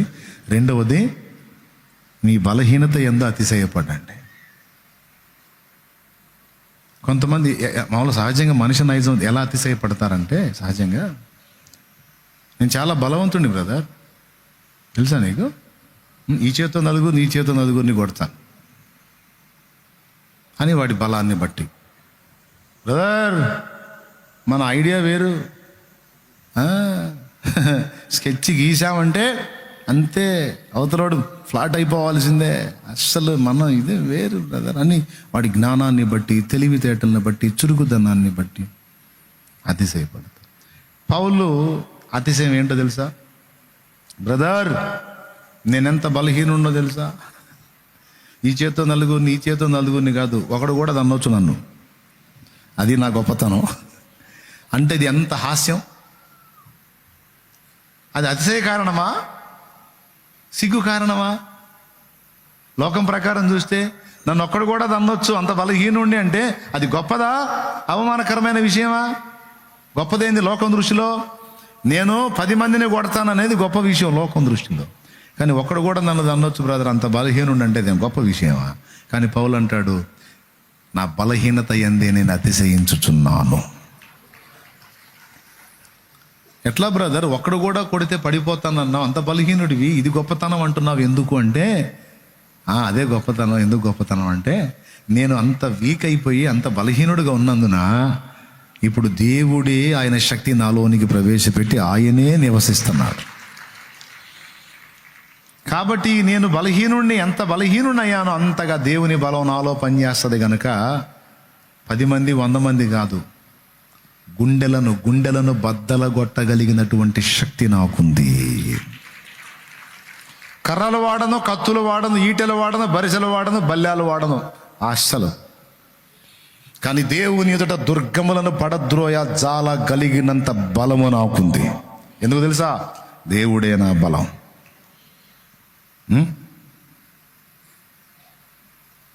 నా బలం ఆయన. ఆయన బలం నీలో పనిచేస్తున్నా, మరి నీ బలం? నా బలం ఉడిగిపోయింది, నా బలం ఖాళీ అయిపోయింది, నా జ్ఞానం ఖాళీ అయిపోయింది, నా తెలివి ఖాళీ అయిపోయింది, నా చురుకుదనం ఖాళీ అయిపోయింది. ఆ స్థానంలో దేవుని సమస్తం వచ్చి చేరింది. అందుకే నాకు ఈ ధన్యత దక్కింది. ఇది అర్థమైన వాడికి మాత్రం మామూలు ఆనందం ఉండదు. అర్థం కాకపోతే మళ్ళీ ఒకసారి పెట్టుకొని వినండి, తర్వాత దేవునికి స్తోత్రం. అంతే. అర్థమైతే మాత్రం సాధన మొదలుపెట్టు. 2 అయిపోయినాయి. మొదటిది దేవుని చిత్తం యొక్క అవసరత, రెండవది దేవుని చిత్తము నెరవేర్చువానికి అనుగూరే ప్రయోజనములు. 2 అయిపోయినాయి. ఇప్పుడు 3వది, అసలు ఇంతకీ మనం నెరవేర్చదగ్గ దేవుని చిత్తం ఏమిటి? అయ్యా ఫస్ట్ చిత్తం యొక్క నెరవేర్పు యొక్క అవసరత ఫస్ట్ మనం మాట్లాడుకున్నాం. రెండవది నెరవేరిస్తే వచ్చే బెనిఫిట్స్ ఏంటనేది మాట్లాడుకున్నాం. నెరవేర్చకపోతే వచ్చే నష్టాలు, నాశనం ఏంటో కూడా మనం ఆల్రెడీ అనుభవించే ఉన్నాం. ఇప్పుడు 3వది, అసలు ఏంటి దేవుని చిత్తం, నేను నెరవేర్చదగ్గ దేవుని చిత్తం ఏంటి అనే ప్రశ్నతో ముగించుకుందాం. ఏమిటి దేవుని చిత్తం అంటే, బైబిల్ గ్రంథములో యెహోవా వాక్యము కొంత ఇచ్చట కొంత అచ్చట మీకు దొరుకును అన్నాడు. మరి ఇన్ని చెప్పినోడు నా చిత్తం నెరవేర్చండి మీకు అలా ఇద్ది, నా చిత్తం నెరవేర్చండి మీకు ఇలా ఇద్ది, మీ చిత్తంలో మీరు ఖాళీ అయిపోండి అని చెప్పినోడు ఇంతకు ఆయన చిత్తం ఏందో చెప్పడా? చెబుతాడు. సమాజం విషయంలో మన చిత్తం, మనం ఏం చేయాలో, దేవుని చిత్తం ఏంటో చెబుతాడు. కుటుంబం విషయంలో మనం ఏం చేయాలో అందులో దేవుని చిత్తం ఏంటో చెబుతాడు. వ్యక్తిగత జీవితంలో మనం ఏమై ఉండాలో, ఎలా ఉండాలో, ఏమేం చేయాలో అందులో ఆయన చిత్తం ఏంటో చెబుతాడు. సంఘం విషయంలో మనం ఎలా ఉండాలో, ఏం చేయాలో అందులో ఆయన చిత్తం ఏంటో చెబుతాడు.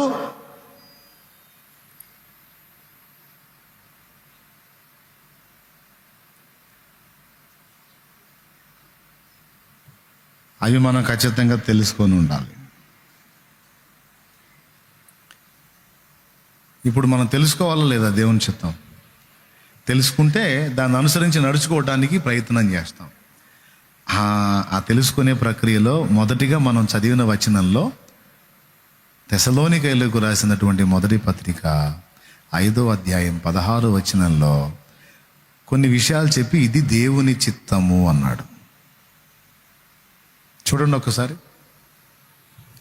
ఇప్పుడు వచ్చాం మనం, ఎక్కడ చదువుకున్నాం? మొదటి వచనం ఎక్కడ చదువుకున్నాం? ఆడికి వచ్చాం. ఇప్పుడు 3వ ప్రశ్నలో ఇప్పుడు ఏంటంటే 16వ వచనం, 1 తెస్సలోనిక 5:16. ఎల్లప్పుడూ సంతోషముగా ఉండుడి, ఎడతెగక ప్రార్థన చేయుడి, 2 ప్రతి విషయమునందును కృతజ్ఞతాస్తుతులు ప్రతి విషయమునందును కృతజ్ఞతాస్తుతులు చెల్లించుడి, ఈలాగు చేయుట యేసుక్రీస్తు నందు మీ విషయములో దేవుని చిత్తము. ఓకే, నేను నెరవేర్చవలసిన చిత్తములు అని టైటిల్ పెట్టుకొని అందులో లేఖనములు ఎక్కడెక్కడ ఏమేం చెప్పినాయి మొత్తం మెన్షన్ చేసుకోవాలి. ఆయన ఎంత మంచోడంటే సమస్త విషయాల్లో మనం ఏం చేయాలో, ఏది చేయుట ఆయన చిత్తమో ఆయన రాయించాడు గ్రంథంలో. పరలోకం హాయిగా ఉందా, దుఃఖంతో ఉందా? హాయిగా ఉన్న వాళ్ళు చేతులు ఎత్తండి. పరలోకంలో దుఃఖం ఎందుకు ఉంటుంది నాయన? అక్కడ కలతలు లేని, కడగండ్లు లేని, కల్లోల స్థితిగతులు,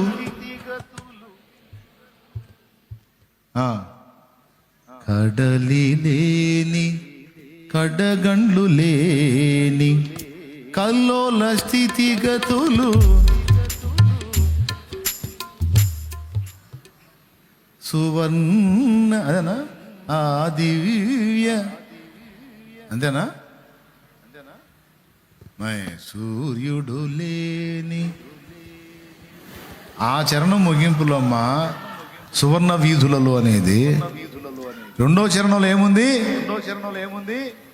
రెండో చరణంలో కడలి లేని, కడగండ్లు లేని, కల్లోల స్థితిగతులు దరికే రాని, కడలి లేని, కడగండ్లు లేని, కల్లోల స్థితిగతులు దరికే రాని, సువర్ణ వీధులలో నడిపించెదవా నా యేసయ్యా. సువర్ణ వీధులలో నడిపించెదవా నా యేసయ్యా. సియోనులో చూడండి, స్థిరమైన పునాది నీవు. స్తోత్రం చెప్పు.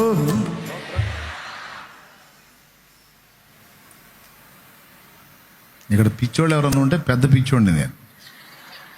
అది మామూలు పిచ్చోడు కేకేస్తే డబుల్ కేకేస్తాడా?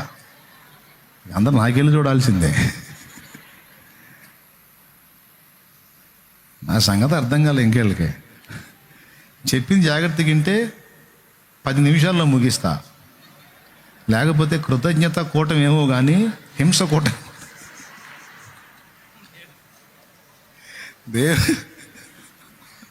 ఆకలి కూటమి ఆర్తనాదాల కూటమిగా మార్చుతా. నీకు దండం పెడతాం రా, వదిలిపెట్టు. జాగ్రత్తగా వినండి, నేనే పిచ్చిపడి చెబుతున్నానా?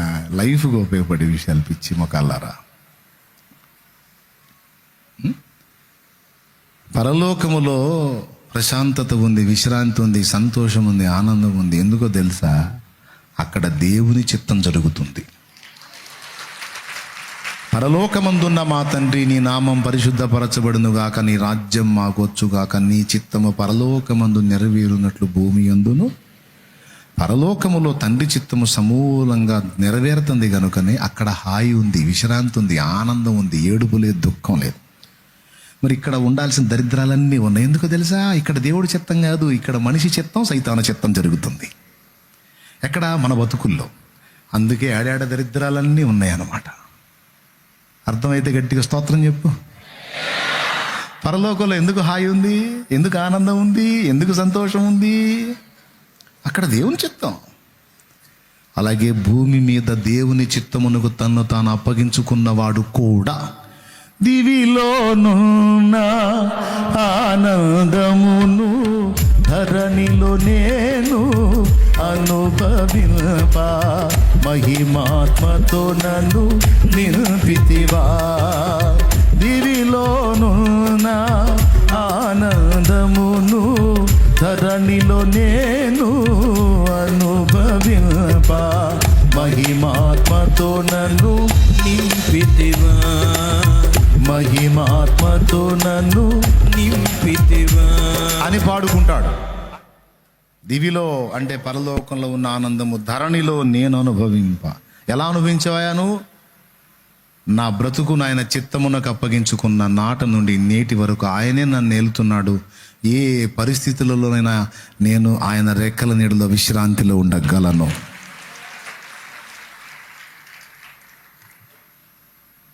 ఏ పరిస్థితుల్లో ఆయన రెక్కలలో ఆనందంగా ఉండగలను. ఎందుకంటే నేను ఒక్కటే చూసుకున్నాను, ఆయన చిత్త ప్రకారం నేను చేస్తున్నానా లేదా, వెళ్తున్నానా లేదా అని చూసుకున్నాను. అందులో నేను బ్యాలెన్స్గా ఉన్నాను కాబట్టి ఇక నాకు డౌట్ లేదు. అదే సూత్రం. అదొక్కటి నువ్వు బ్యాలెన్స్ చేసుకో, ఏది వచ్చినా లెక్క చేయాల్సిన అవసరం లేదు. అన్నీ నీకు అనుకూలంగా మారకపోతే అప్పుడు అడుగు. ఖచ్చితంగా ఒకనాటికి నువ్వు జీవితంలో ఎదుర్కొంటూ వచ్చినవన్నీ కొంత ప్రయాణం చేసిన తర్వాత ఏది దైవ చిత్తంలో నీకు ఎదురైన పెను తుఫాన్లన్నీ ఒక్కసారి వెనక్కి తిరిగి చూసుకుంటే అవన్నీ నిన్ను పైకెక్కడానికి మెట్లు అయినట్టు కనపడింది నీకు.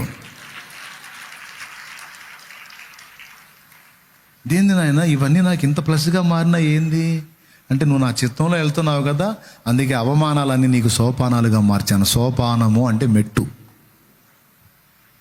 అర్థమైందా? నీకు ఎదురైన ఒడిదుడుకులన్నీ నీకు మెట్లుగా మార్చి నిన్ను పైకెత్తాను కుమారుడా అంటాడు. ఇన్ని మేళ్ళు ఉన్నాయండి దైవ చిత్తం నెరవేరిస్తే. ఇంతకు దైవ చిత్తం ఏంటి అంటున్నావు? చెప్పట్లా అంటే చూపించాగా. 3 పాయింట్స్ ఉన్నాయి. ఎల్లప్పుడూ సంతోషముగా ఉండటం దైవ చిత్తమట. నేను చెప్పాలా? అందులో ఉంది, కావాలంటే చూడండి. ఎల్లప్పుడూ సంతోషముగా ఉండుడి, ఎడతెగ ప్రార్థన చేయుడి. 3 ఆ 4 లైన్ చదువు అంతే. ఎల్లప్పుడూ సంతోషంగా ఉండండి, ఈ విషయంలో ఇది దేవుని చిత్తం. అట్లా లింక్ చేసి చదువు శామ్యూయల్. ఎల్లప్పుడూ సంతోషముగా ఉండుడి, Okay. ఇలాగు చేయుట యేసుక్రీస్తునందు మీ విషయములో దేవుని చిత్తము. అది మళ్ళీ చదువుతాడేనండి అదే టైపులో. ఎడతెగక ప్రార్థన చేయుడి, సంతోషం. ఎల్లప్పుడూ సంతోషముగా ఉండుడి, ఆ. ఇలాగు చేయుట యేసుక్రీస్తునందు మీ విషయములో దేవుని చిత్తము. ఇప్పుడు చెప్పండి, ఏడుపు కొట్టు మొఖాలు వేసుకొని బతకమన్నాడా, సంతోషంగా ఉండమన్నాడా? చెప్పండి ఆయా. సంతోషం అని చెప్పాడా? సంతోషంగా చెప్పండి ఆ మాట. వరద బాధితుల్లాగా పెట్టారు పేజు. ఇలాగూ చేయుట యేసుక్రీస్తునందు మీ విషయములో దేవుని చిత్తం. ఎలాగా? ఎల్లప్పుడూ సంతోషముగా ఉండుట. అంటే సంతోషంగా ఉండేవాడు దైవ చిత్తం నెరవేరుస్తున్నాడు. ఏడుపు కొట్టు మాకు వేసుకొని తిరిగేవాడు దేవుని చిత్తం. మరి దైవ చిత్తం నెరవేర్చినవాడు విశ్రాంతిలో ఉంటాడా? దైవ చిత్తం నెరవేర్చేవాడు విశ్రాంతిలో ఉంటాడు, విజయంలో ఉంటాడు, సమృద్ధి ఫలం కలిగి ఉంటాడు. మరి ఇప్పుడు మళ్ళీ ఎంతమందికి అర్థమైందండి మనం హ్యాపీగా ఉంటాం దేవుడి చిత్తం అని బైబిల్లో రాసుందని? మరి అలాగ ఉంటే మరి ఎందుకని సంతోషంగా లేరు? ఏముంటాం అన్నయ్య, అన్ని అప్పులు, బాధలు, నొప్పులు, మోకాళ్ళ నొప్పులు వచ్చి, షుగర్ వచ్చి, బీపీ వచ్చి, గ్యాస్ ట్రబుల్ వచ్చి, పక్షవాతం వచ్చి, క్యాన్సర్ వచ్చి, కీమో పెట్టించుకుంటా, కిడ్నీలు డ్యామేజ్ అయ్యి, నరాల నొప్పులు వచ్చి, రక్తం తగ్గి, ఆయాసం వచ్చి, గుండె దడ పెరిగి, స్టంట్లు వేయించుకొని, నేను కొన్ని స్టంట్లు చేసి, ఏందన్నయ్య సంతోషం ఆడుంటుందనే. మరి ఇవన్నీ నీకున్నాయని ఆయన తెలియదా? కరెక్ట్గా ఆలోచించి చెప్పండి. ఇవన్నీ నీకున్నాయని ఆయన తెలియదా? తెలిసినప్పుడు వాటిని బట్టి నువ్వు సంతోషంగా ఉండవని ఆయన తెలుసా తెలియదా? మరి తెలిసి కూడా సంతోషంగా ఉండమన్నాడు ఏంది? అంటే ఇక మనకి ఏమైపోయినా ఆయన సంతోషంగా ఉన్నవాడా అనుకుంటూ ఉండాలా? ఏంది మరి ఆయన రాయిపెట్టి ఇందులో? దేవునికి స్తోత్రం. అంతేనా?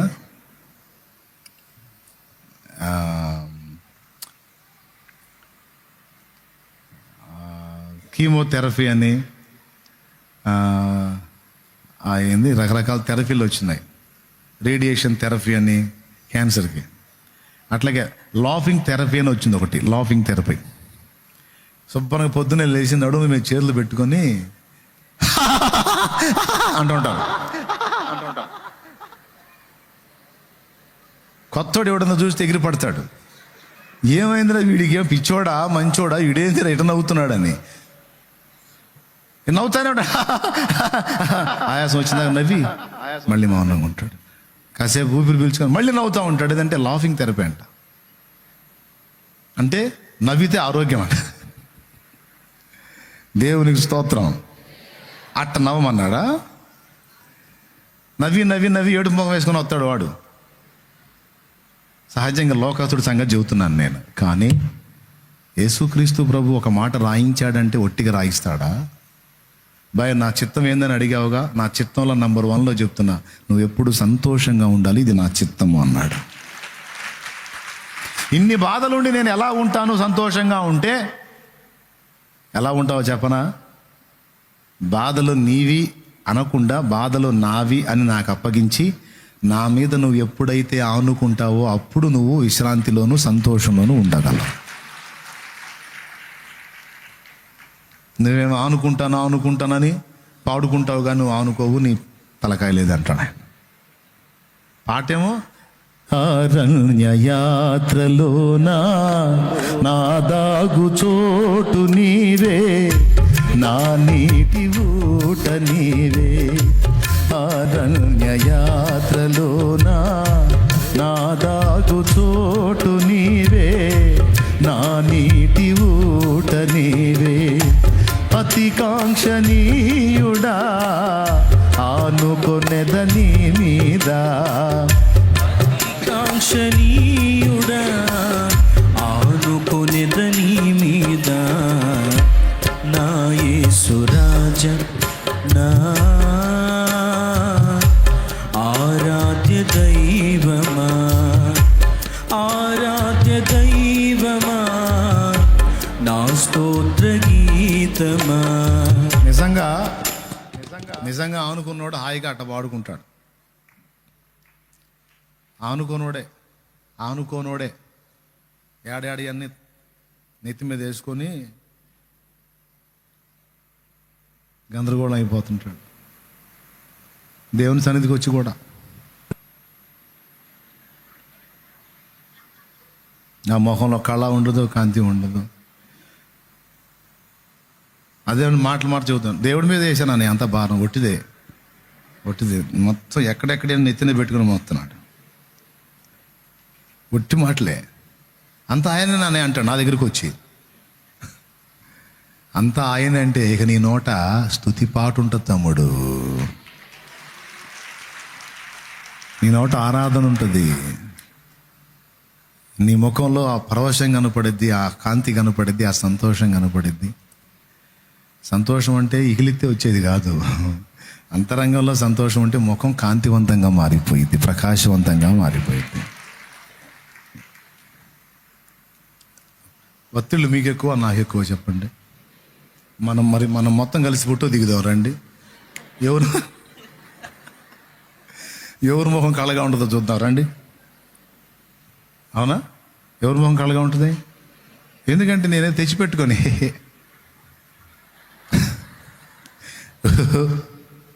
అట్లా తెచ్చిపెట్టుకుని హార్ట్ఫుల్గా ఉంటాం. హార్ట్ఫుల్గా నవ్వుతా, హార్ట్ఫుల్గా ఆనందిస్తా, హార్ట్ఫుల్గా దేవుని ఆరాధించుకుంటా. అంతే. ఉన్నాయి బాధ్యతలు, బరువులు చాలా ఉన్నాయి, నెత్తిన వేసుకోను. ఎందుకంటే ఆయన తన చిత్తం ఏం చెప్పాడు? నా మీద వెయ్యి, ఇది నా చిత్తం అన్నాడు. నేనేమంటాను? నువ్వు చెప్పావుగా, వేసుకో, నువ్వే తీసుకో. మీరేమంటారు? లేదు లేదు, ఏడమోస్తా, ఎంతమంది గుంపు అందరూ ఏడమోస్తా, వద్దు, నేను ఉన్నాగా, నేను మోస్తా. నాకు అనిపించింది తెలివి తగలే అట్ట అనుకుంటావాను అనాలనిపించింది. అనలే. ఎందుకంటాను అట్లా? ఇంతమందిది ఏడ మోస్తావు ప్రభువా? వద్దులే, నేను మోస్తాలే. ఓయమ్మో, విశ్వాన్నే మోస్తున్నవాడిని ఆయన.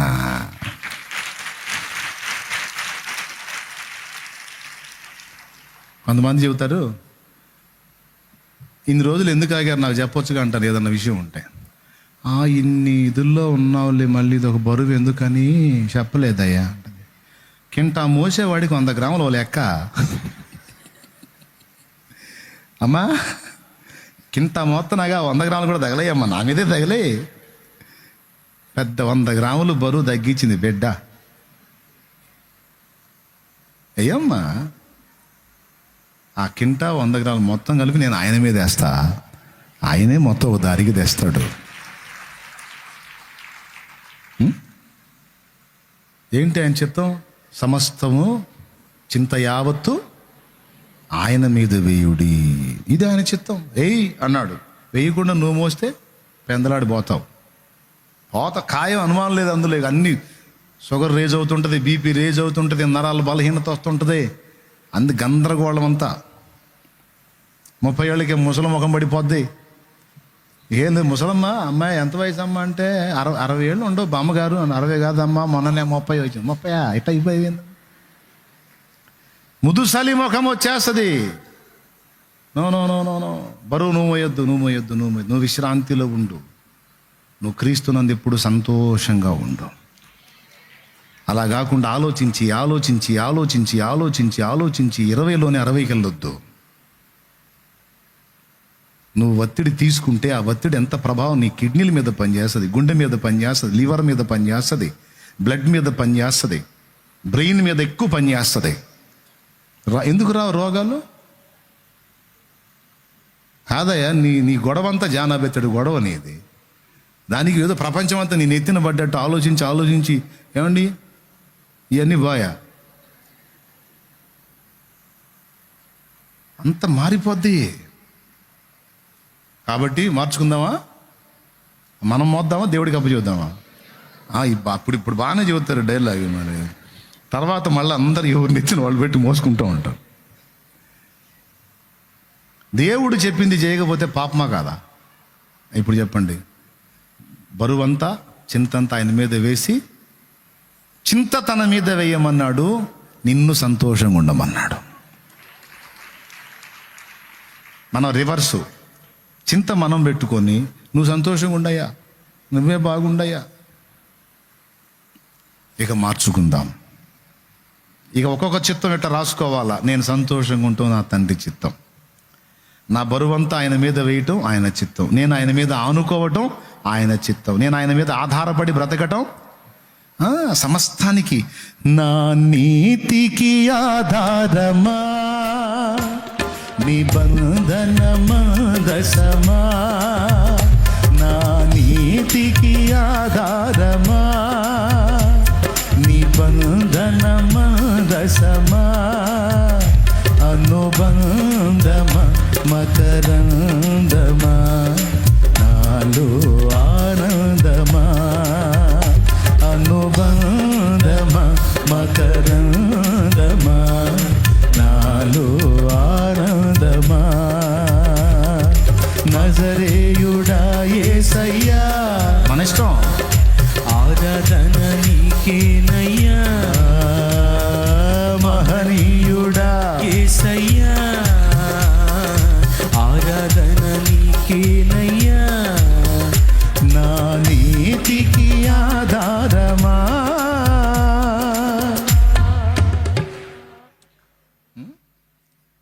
ఎప్పుడో 6 నెలల తర్వాత వచ్చే సమస్యకి ఇప్పటి నుంచే ఉసుకేసుకొని కూర్చుంటారు కొంతమంది. ఏమైందా అంటే 6 నెలల తర్వాత సమస్య రాబోతుంది. ఒక్కొక్కళ్ళు అయితే 18 ఏళ్ల తర్వాత అమ్మాయి పెళ్ళిడికి వచ్చేది, ఆడపిల్ల పుట్టిందని ఇప్పుడే వేసుకుంటాడు. ఏమైందా? అమ్మాయి పుట్టిందన్నా, అబ్బా అమ్మాయి పుట్టిందా? మరి ఆ సమస్యలు 18 ఏళ్ళు దాటినా కదండి. 18 ఏళ్ళు అంటే ఎంతసేపు వస్తాయి అన్న? రేపో ఎల్లుండో వస్తాయన్నాడు. అయ్యా, ఆడపిల్లల్ని ఇచ్చిన దేవుడు వాళ్ళని గట్టెక్కించడానికి న్యాయం చేస్తాడు కదా, అన్నేస్తుడు అయితే కాదు కదయ్యా. ఒకళ్ళిద్దరు కాదన్నా, 3 అన్నా, 30 మంది అయితే మాత్రం ఇచ్చినోడు గట్టెక్కిస్తాడని నమ్మకం లేకపోతే నువ్వేం విశ్వాసవయ్యా? కాదయ్యా, ఏం విశ్వాసవి? నాకు తెలిసిన ఒక కుటుంబం ఉంది, 9 మంది ఆడపిల్లలు. ఒక అమ్మాయిని తమ సమర్పణలో తీసుకున్నాడు, 8 మందికి పెళ్లిళ్ళు చేసి పడేశాడు యేసయ్య.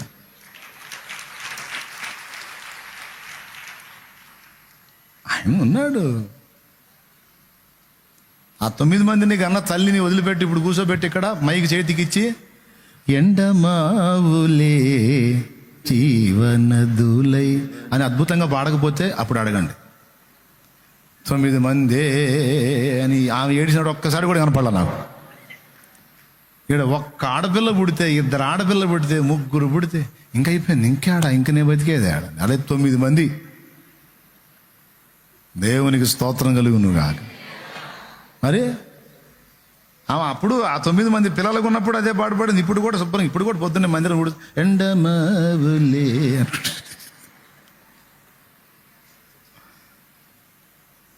జోక్ కాదు.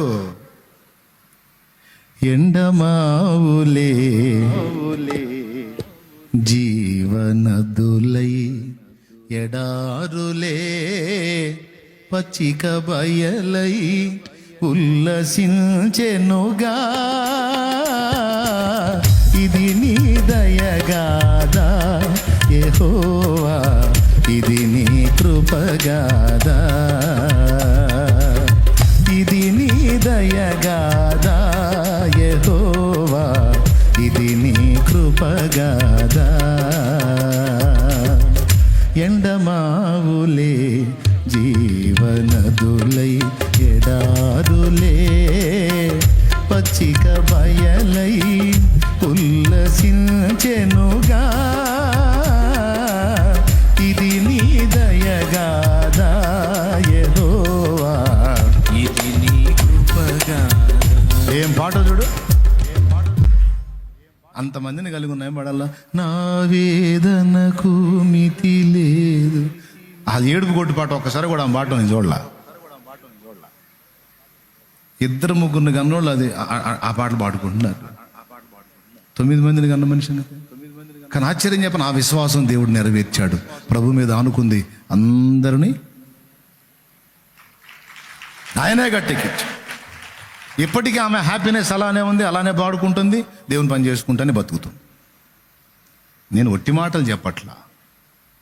ఇట్లా బరువు వేయమన్నప్పుడు వెయ్యి, హ్యాపీగా ఉండమన్నప్పుడు మర్యాదగా సంతోషంగా ఉంటే మొదలుపెట్టు. ఎప్పుడైతే ఆ బరువు ప్రభు మీద వేసి హ్యాపీగా ఉంటే మొదలు పెడతావు, షుగర్ కంట్రోల్ అవ్వకపోతే అప్పుడు అడుగు. నీకు ఎన్నిసార్లు టెస్ట్ చేసినా 100 దాటుతో. దేవునికి స్తోత్రం, హల్లెలూయా. బీపీ కంట్రోల్ కాకపోతే అప్పుడు అడుగు. 200 పోయిన బీపీ కూడా 120 రాబోతే అప్పుడు అడుగు. యేసు నామములో పాడైపోయిన అవయవాలు కూడా తిరిగి పనిచేయటం మొదలు పెడతాయి. ఎప్పుడు ఆయన మీద నువ్వు ఆనుకున్నప్పుడు, ఆయన చెప్పినట్లు చింత ఆయన మీద వేసి సంతోషం నువ్వు స్వీకరించినప్పుడు. తర్వాత ఏం చెప్పాడు? రెండవది, ఎడతెగక ప్రార్థన చేయుడు అన్నాడు. అంటే ఏంటో తెలుసా? సంఘము కోసము, సమాజం కోసము, కుటుంబం కోసము, నీ వ్యక్తిగతం కోసము ప్రార్థన చేయి. నాకు చెప్పు, ఏది కావాలన్నా నాకు చెప్పు, నేను ఇచ్చిన దాకా చెప్తానే ఉండు. నీవు అడిగినవి 50 అడుగుతావు, 50 రూపాయలు, 50,000 దాచిపెడతాను నీకు. నేను నా ప్రేమ అర్థం అవట్లా నీకు, నా మంచితనం అర్థం అవట్లా. నీ బుద్ధి అంతా 50 రూపాయలు నీ ఆశ, 50,000 నా ఆశ. నా బిడ్డగా నిన్ను ఆ స్థాయికి తీసుకెళ్ళాలనేది నా కోరిక. అంత మంచి దేవుడు నీకున్నాడు, అంత మంచి నమ్మకమైన తండ్రి నీకున్నాడు, ఇంకా నీకెందుకు కంగారు? అందుకే ప్రతిదీ ప్రార్థన చేయి, ఆయనకు అప్పచెప్పు. చెప్పావా? వదిలేసి నా పని అంతే, రిపోర్ట్ రాయటం వదిలేయటం. ఇంకా దాని గురించి బాగా ప్రెజర్ అయిందంటే కూర్చొని మోకరిద్దాం, ప్రార్థన చేద్దాం, అప్పచెద్దాం దేవుడికి. ఆ రిపోర్ట్ రాస్తా, వదిలేస్తా. నా పక్కన కూడా ఈ చింతలు తీసుకొచ్చి వాళ్ళని పెట్టుకోను నేను. చంపేస్తారు అన్యాయంగా వాళ్ళని పక్కన పెట్టుకున్నామంటే చంపేస్తారు. ఏడాడి చెత్త అంతా తీసుకొచ్చి కరివేపాకు ముచ్చట్లను తీసుకొచ్చి అదట్టయింది ఇట్టయింది, ఈ సమస్య ఆ సమస్య అదంట, అమ్మో వాయ్యో అమ్మో వాయ్యో. ఈ దడవాళ్ళని పక్కన పెట్టాం అనుకో డేంజర్. ఆ దడవాళ్ళు ఎవరైనా దగ్గరికి వస్తే హో వేసునావాలని తరుగుతాను నేను.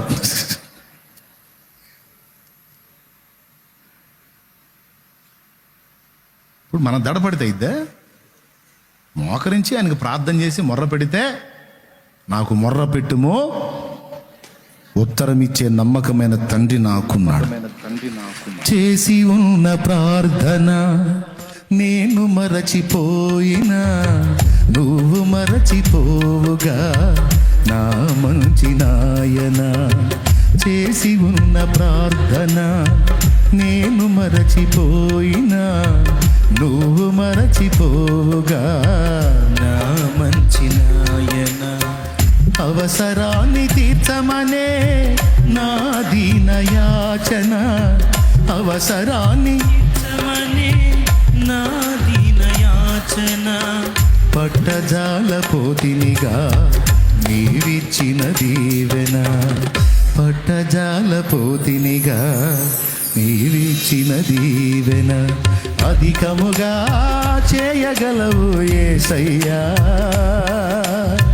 నన్ను నడిపే సారథివి నీవేనయ్యా. అధికముగా చేయగలవు యేసయ్యా, నాకు చాలిన దేవుడవు నీవేనయ్యా. అడిగే వాటి కంటే ఊహించే వాటి కంటే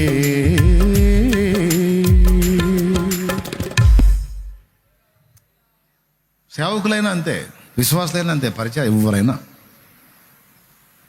నా తండ్రి చేస్తాడని నమ్మకం ఉంచి నీకు అందుబాటులో ఉందని చేసుకుంటూ ప్రతి విషయం ఆయనకి ప్రార్థనలో అప్పగిస్తూ అంతకంటే ముందు ఎల్లప్పుడూ దైవజనుడు నువ్వే ఎడుపు కొట్టి ముఖం వేసుకొని ప్రియులారా వందనాలు బాగున్నారా, మేము బాగానే ఉన్నాం కానీ తమరు ముఖం ఏందా ఎట్టుంది అన్నట్టుగా ఉంటుంది వాళ్ళ పరిస్థితి. అట్లా ఉండొద్దు కదా. ఎట్లుండాలి, మనం మాట్లాడితే మనం స్పందిస్తే ఎట్లుండాలంటే గ్లూకోజ్ బాటిల్ పెట్టకముందే వాళ్ళకి ఎక్కాలన్నట్టు ఉండాలి. దేవునికి స్తోత్రం కలిగి. ఎట్లుండాలా? బాటిల్ పెట్టాల్సిన అవసరం నువ్వు మాట్లాడితే అంతే అనా అని లేవ. అందుకని మన ముఖం చూసి వాళ్ళు పోయి గ్లూకోజ్ పెట్టించుకోకూడదు. అర్థమైందా? మన ముఖం చూసి బాటిల్ దగ్గరికి పోకూడదు వాళ్ళు. సేవకులు కూడా సంతోషంగా ఉండండి. రెండవది ప్రార్థన చేయండి. మొండి సమస్యల ఉపవాస ప్రార్థన చేయి, ఫాస్టింగ్ ఉండు. ఉపవాస ప్రార్థనకి ఇక మొండిది ఏం లేదు, అన్నీ కొట్టుకుపోతాయి. ఎట్లా జరిగిద్ది అనొద్దు, ప్రార్థన చేయి, కార్యం జరిగిద్ది. సబ్బు పెట్టు, మురికి పోయిద్ది. కిరోసిన్ పెట్టు, రంగు పోయిద్ది. అవునా? అన్నం తిను, ఆకలి పోయిద్ది. నీళ్లు తాగు, దాహం తీరిద్ది అన్న ఎంత వాస్తవాలో ఉపవాస ప్రార్థన చేయి, మొండివి కూడా వదిలిపోతాయి. వ్యసనాలు కావచ్చు, బలహీనతలు కావచ్చు, సమస్యలు కావచ్చు. మామూలు ప్రార్థనతో కావటం లేదంటే ఫాస్టింగ్ ఉండు, పో, ఉపవాసం కూర్చో. యేసయ్య చెప్పాడు, మొండి దయ్యం బట్టి పిల్లగాడిని పీడిస్తుంటే శిష్యులు వెళ్ళగొట్టలేకపోతే, ఎందుకు ప్రభు వెళ్ళగొట్టలేకపోయామంటే ప్రార్థన వల్లనే తప్ప ఇలాంటి వదిలిపోవటం అసాధ్యం అన్నాడు. పుట్టినట్లో ఉపవాస ప్రార్థన, ఉపవాసము వలననే. అవసరమైతే వెళ్ళి ఫాస్టింగ్ ఉండి దేవుని ముందు కూర్చో, అప్పచెప్పు, నా తండ్రి కార్యం చేస్తాడు. అది కూడా ఎలాంటి కార్యమో తెలుసా? నువ్వు అల్పమైనది అడుగుతావు, శ్రేష్టమైన కార్యం తన సమయంలో ఖచ్చితంగా చేస్తాడు. మన బ్రతికే విశ్వాసం అయితే, మన బ్రతికే విశ్వాసం మీద అయితే, మనలో విశ్వాసం లేకపోతే ఎట్టా? అంతేనా? రైట్. ఆకలి అవుతుందా? అయిద్దిలే. ఇక ఆఖరి ముక్క నిలబడి చెబుతాం మీకు నమ్మకం కోసం. ఇప్పుడు నేను మచ్చుతునగలాగా ఒక చోట దేవుని చిత్తం ఏంటో ఒక 3 చూపించా. మూడోది ఏంటంటే, ప్రతి విషయమునందును ఎల్లప్పుడూ దేవునికి కృతజ్ఞతాస్తుతులు చెల్లించండి, ఇలాగూ చేయుట యేసుక్రీస్తునందు మీ విషయములో దేవుని చిత్తము అన్నాడు. ప్రతి విషయమునందు అంటే ప్రతి అన్నదానిలో ఏమేం కలుపుతావో కలుపు. ప్రతి విషయమునందును అంటే ఏడుపులోను, నవ్వులోను, కలిమిలోను, లేమిలోను, వ్యాధిలోను, ఆరోగ్యములోను, దుఃఖములోను, సంతోషములోను, గెలుపులోను, ఓటమిలోను, లేమిలోను, సమృద్ధిలోను ప్రతి విషయమునందు కృతజ్ఞతాస్తుతులు చెల్లించండి, మీ విషయములు ఇలాగూ చేయుట దేవుని చిత్తము అన్నాడు. మొదటిది ఏమన్నాడు? హ్యాపీగా ఉండండి, సంతోషంగా ఉండండి. రెండవది ఏమన్నాడు? ఏదున్నా ప్రార్థన చేయి. మరీ మొండిది అనుకుంటే ఉపవాసం ఉండి ప్రార్థన చేయి, నేను ఇస్తాను నీకు జయం, నీకెందుకు భయం. మూడవది, నువ్వు ఏ అనుభవాలలో ఉన్న కృతజ్ఞతలు చెప్పు. ఆకలైందా? ఆహారం లేదా? పస్తున్నావా? ప్రభువా, ఈ దినమును బట్టి నీ కృతజ్ఞతలు ప్రభువా. ఈ అనుభవాన్ని నాకు ఇచ్చినందుకు నీకు స్తోత్రము తండ్రి, కృతజ్ఞతలు తండ్రి. ఆకలిని బట్టి కృతజ్ఞతలు. కడుపు నింపబడితే, వస్త్రహీనతను బట్టి కృతజ్ఞతలు. మంచి వస్త్రాన్ని బట్టి కూడా. అందరూ వదిలేశారు ఒంటరివి, ఓకే, ఇందును బట్టి నీకు స్తోత్రం. అందరూ నన్ను హత్తుకొని ఉండేవాళ్ళు ఈరోజు అందరూ శత్రువులుగా మారి నన్ను ఒంటరిని చేశారు. ప్రభువా, ఈ పరిస్థితి ఎందుకు వచ్చింది అయ్యా? నన్ను ఏకాగ్యం చేశావయ్యా అంటాం కాదమ్మా, పిచ్చిదానా, పిచ్చి తల్లి. యాకోబును ఒంటరిని చేసి ఎబ్బోకు రేబు దగ్గర యాకోబును దర్శించి ఇశ్రాయేలుగా ఆశీర్వదించి వెళ్ళినవాడా, నన్నెందుకు ఒంటరిని చేశావు? పద్మాసు ద్వీపమున యోహానును ఒంటరిగా చేసే ప్రకటన గ్రంథమునిచ్చిన నా దేవా, నన్నెందుకు ఒంటరిని చేశావు? నాకేం ప్రత్యక్షతలు ఇవ్వాలనుకుంటున్నావు? నన్నెందుకు ఏకాకిం చేశావు? ఊరకైతే చెయ్యవు. ఇందును బట్టి కూడా నీకు స్తోత్రాలు. మొరలాలించెడి నిన్ను ప్రేమించేదా, మొర వినకున్నను నిన్ను ప్రేమించేదా.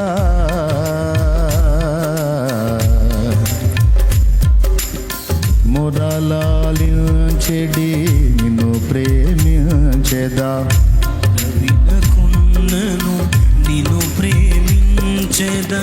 నాదు సహాయక నిన్ను ప్రేమించేదా, సాయము రాకు నన్ను ప్రేమించేదా. నాదు సహాయక నిన్ను ప్రేమించేదా, సాయము రాకు నన్ను ప్రేమించేదా. సర్వకాల సర్వావస్థలలో మానక నిన్ను గొల్తు యేసా, నా బలమయ్యున్న దేవా, నా బలమయ్యున్న దేవా. ఇంకలేండి, ఇంకలేండి, పైకి లేండి. నా హృదయ దేవునికి స్తోత్రం కలుగును గాక. ఇంకలేండి. టైం 1:50,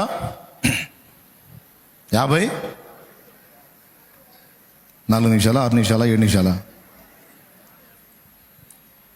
56? ఇంకా 4 నిమిషాలు ఉంది.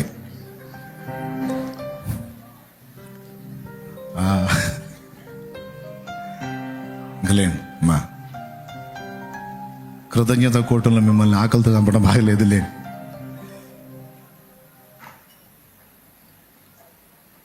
ఇప్పుడు నేను కొన్ని చూపించాను కదా. ఇక అదే తెస్సలోనిక 4వ అధ్యాయంలో, జారత్వమునకు దూరముగా పరిశుద్ధత యందు ప్రతివాడు తన ఘటమును కాపాడుకునే విషయం ఎట్లో ఎరిగి ఉండుట దేవుని చిత్తం అంటాడు. అలాగే ఇంకా చాలా చోట్ల ఇదిగో ఇది దేవుని చిత్తం. అన్నిటికంటే ముఖ్యముగా మనుషులందరి కొరకును, రాజుల కొరకును, అధికారుల కొరకును ఎల్లప్పుడూ ప్రార్థన, యాచన, విజ్ఞాపన, కృతజ్ఞతాస్తుతులు చెల్లించుట దేవుని చిత్తం.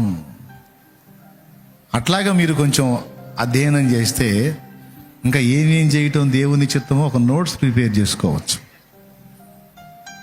అవన్నీ ముందు పెట్టుకొని ఎన్ని నెరవేరుతున్నాయి, ఎన్ని నెరవేరలేదు, ఇంకా ఎన్ని నెరవేరాలి టిక్కులు పెట్టుకోవచ్చు. మన ఆత్మీయ జీవితానికి మంచి సాధన.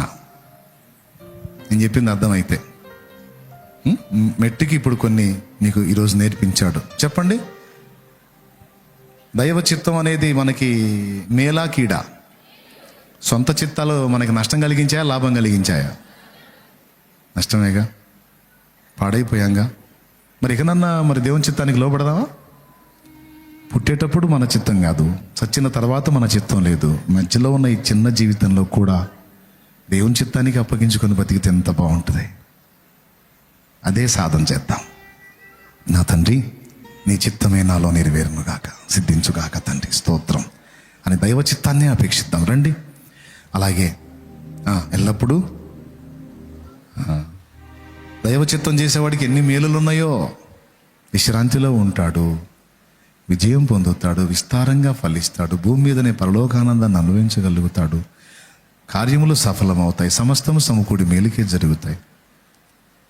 దైవ చిత్తం ఏంటి అంటే ఎడతెగక ప్రార్థన చేయటం, క్రీస్తునందు ఎల్లప్పుడూ సంతోషంగా ఉండటం, ప్రతి విషయమందును లోన్ వచ్చిన స్తోత్రం, రాకపోయినా స్తోత్రం, స్లాబ్ పడిన స్తోత్రం, పెళ్ళి అయినా స్తోత్రం, కాకపోతే మరీ స్తోత్రం, గొడవే లేదు, హల్లెలూయా.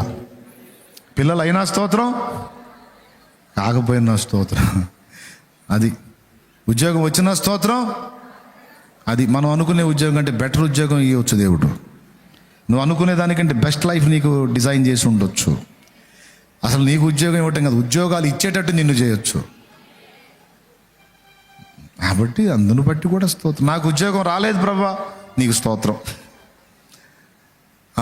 ఎగ్జామ్లో జయం కొరకు స్తోత్రం, ఓటమి కొరకు కూడా స్తోత్రం. ఏమండి, చదువు మధ్యలో ఆగిపోయినందుకు స్తోత్రం, ఆగకుండా కొనసాగినందుకు కూడా. కొంతమంది చదువు కొనసాగడం దేవుని చిత్తం, కొంతమందికి చదువు మధ్యలో ఆగిపోవటం దేవుని చిత్తం. నేను చదువుని కంటిన్యూ చేసినట్టయితే సేవకు వచ్చేవాడిని కాదు. అందుకని ఎంతవరకు అవసరం అంతవరకు చదవనిచ్చి చెడగొట్టాడు. దేవునికి స్తోత్రం, హల్లెలూయా.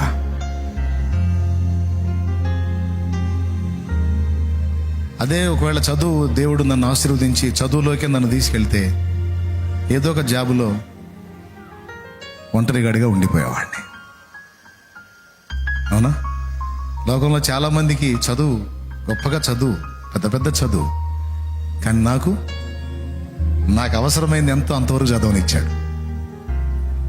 నాకు అవసరమైంది ఎంతో అంతవరకు చదవనిచ్చాడు, కొట్టాడు బ్రేక్. ఎందుకు నాయనా అందరిలాగా నన్ను చదవని లేదు అంటే పని ఉంది. ఏం పని? చదువు లేకపోతే ఎట్లా జాబ్ సంపాదించేవాడిని, మంచి పొజిషన్లో ఉండేవాడిని. ఎందుకయ్యా నాకు ఇట్లా చేసావు, మా చదువు మధ్యలో ఆగిపోయేటట్టు చేసావు? లేదు బేటా, అంతకంటే ఉత్తమమైన జీవితం నీకుందిరా. నీ బిడ్డలు వెనకబడితే వాళ్ళని నిందించొద్దు, సరిగా చదవలేకపోతే వాళ్ళని తిట్టొద్దు. నీ బిడ్డలు ఒకవేళ గెలవలేకపోతే వాళ్ళని తృణీకరించొద్దు, అవమానంగా మాట్లాడొద్దు. దగ్గరికి తీసుకొని, మా అది గెలవలేదంటే నీ మీద ప్రణాళిక ఏదో వేరుగా ఉంటుందిరా, అది దేవుడు ముందుకు తెచ్చిందాకా నువ్వు ఓపిక పట్టమ్మా, ఏం కాదురా, సృష్టికర్త ఆయన ఉద్దేశం నెరవేరాలమ్మా, ఆయన చిత్తం నెరవేరాలి. మనకి ఏం కంగారు పడొద్దు, పోతే పోయింది. ఏంటంటే ఆయన చిత్తం ఏదో జరిగిద్దమ్మా నానా, ఆయన చిత్తం జరిగిద్దిరా, ఎందుకు దిగులు పడతాయా? అది కాకపోతే దానికి మించిన బెటర్ జీవితం దేవుడు నీకు డిజైన్ చేసి ఉండొచ్చు నాన్న. ఎందుకురా నిరాశపడతావు, ఎందుకురా నిరుత్సాహపడతావు? మనకు ఆయన లేడా? ఆయన ఒక మలుపు తీసుకుంటాడు రా, ఒక టర్న్ తీసుకుంటాడు ఆయన. ఆశ్చర్యకరుడు ఆయన ఉన్నాడయ్యా మనకి. నువ్వు కలత చెందొద్దు. గద్దించాల్సిన నేనే చెబుతున్నాను కదా నీకు, ఇంకేంటి నీకు అని పిల్లల్ని ధైర్యపరచండి, పిల్లలకు నిరీక్షణ ఇవ్వండి, పిల్లలకు విశ్వాసం ఇవ్వండి, పిల్లల్ని ఎంకరేజ్ చేయండి. నా దేవుడు అన్యాయస్తుడు కాడు. ఒకవేళ నా చదువుని కొనసాగనిచ్చి నేను అలాగనే కంటిన్యూ అయితే ఒక ఉద్యోగస్తుడైన నా భార్య పిల్లలకు అన్నం పెట్టుకుని ఒక ఏకాకి బతికేవాడిని. ఈరోజు చదువుని అర్ధాంతరంగా ఆపేసి జీవితంలో ఉన్న అనుభవాలని నేర్పి నన్ను తెచ్చి ఇక్కడ నిలబెట్టి ఎంతమంది బిడ్డల్నిచ్చాడో చూడు, ఎంత కృపనిచ్చాడో చూడు. ఏది గొప్పది?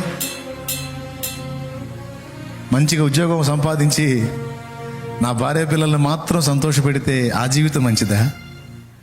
ఆయన కృప పొందుకొని ఎంతోమంది గుండె చెదిరిన వాళ్ళని ఆదరించి, కృంగిన వారిని లేవనెత్తి, కన్నీళ్లలో ఉన్న బిడ్డల కన్నీళ్లు తుడిచి, ఆయాసపడుతున్న ప్రాణాలను సేద తీర్చి, నశించిపోతున్న ఆత్మలకు రక్షణ సువార్త ప్రకటించి రక్షించి, జీవితాలకు వెలుగుగా బ్రతకటం అనేది ఎన్ని ఉద్యోగాలతో మనం పోల్చుకుంటే దీంతో ఈక్వల్ అయితే. కాబట్టి ఏం కృంగిపోతున్నానా? ఆయన ప్లాన్, ఆయన ప్రణాళిక ఉన్నతంగానే ఉంటుంది నీ పట్ల. నీకోసం దేవుడు పెట్టుకున్న ఆలోచనలు వేరుగా ఉండొచ్చు. నువ్వు అనుకునే నెరవేరలేదని నువ్వు దిగులు పడతావు. దేవుడు అనుకునే ఖచ్చితంగా నెరవేరుస్తాడు. పాడదామా?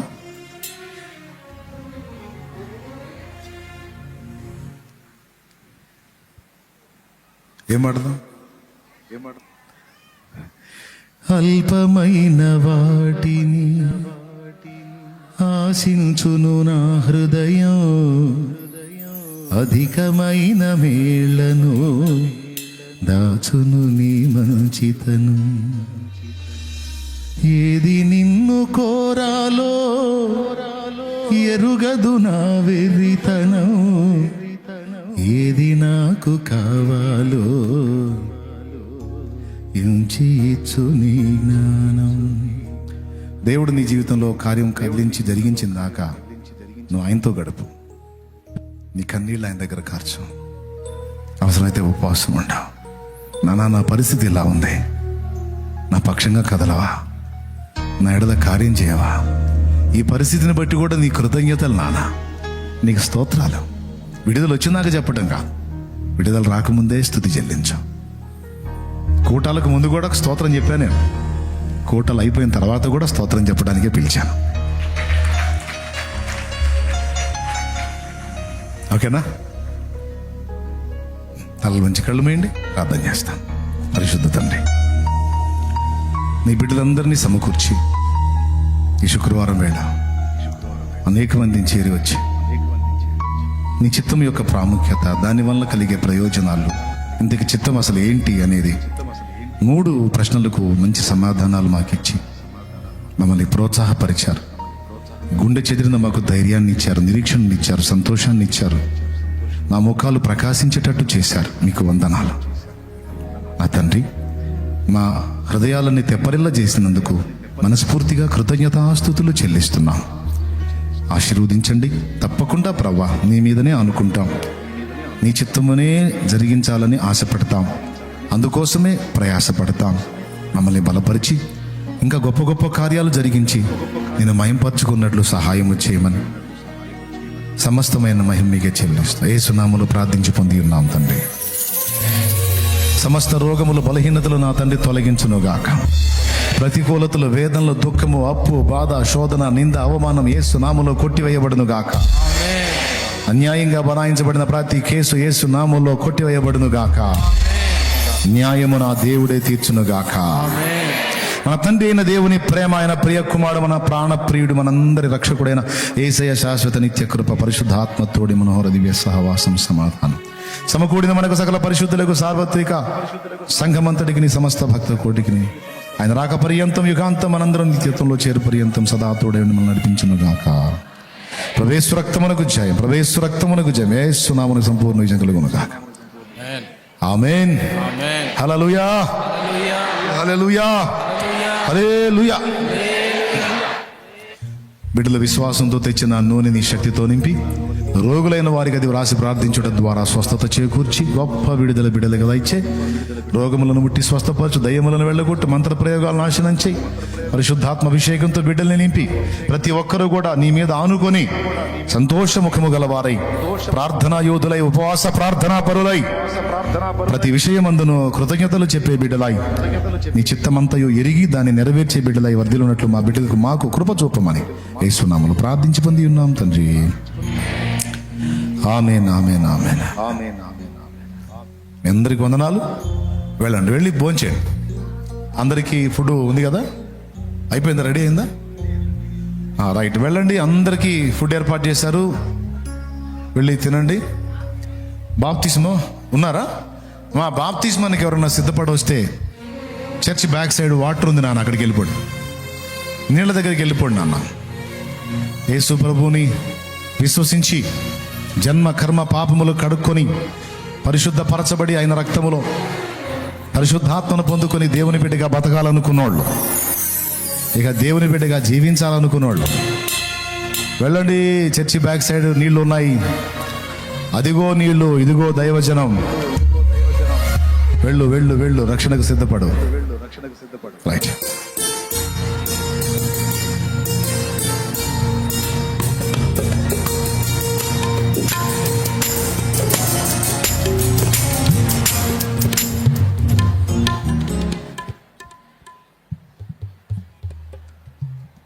ఈరోజు వదిలేసేయండి, క్యూలోకి రావద్దులే. క్యూలోకి వచ్చారా?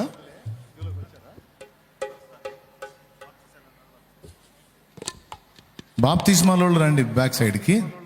ఈరోజు అందరూ భోంచేయండి, పోండి. పరిచారకులు ఇబ్బంది పడతారు, మళ్ళీ మీకు ఆహారం పెట్టాలి వాళ్ళు. మీరు వెళ్ళి లైన్లో కూర్చోండి, తినేసేయండి వెళ్ళి.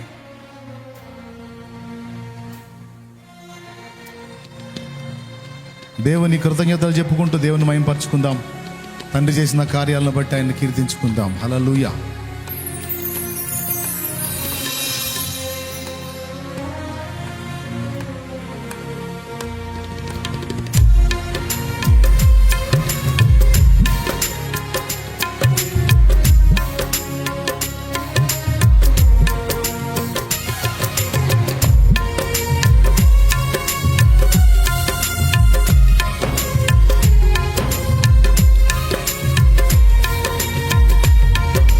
నేను పాడుతూ ఉంటే మీరు ఏడే ఉంటారు, అందుకని నేను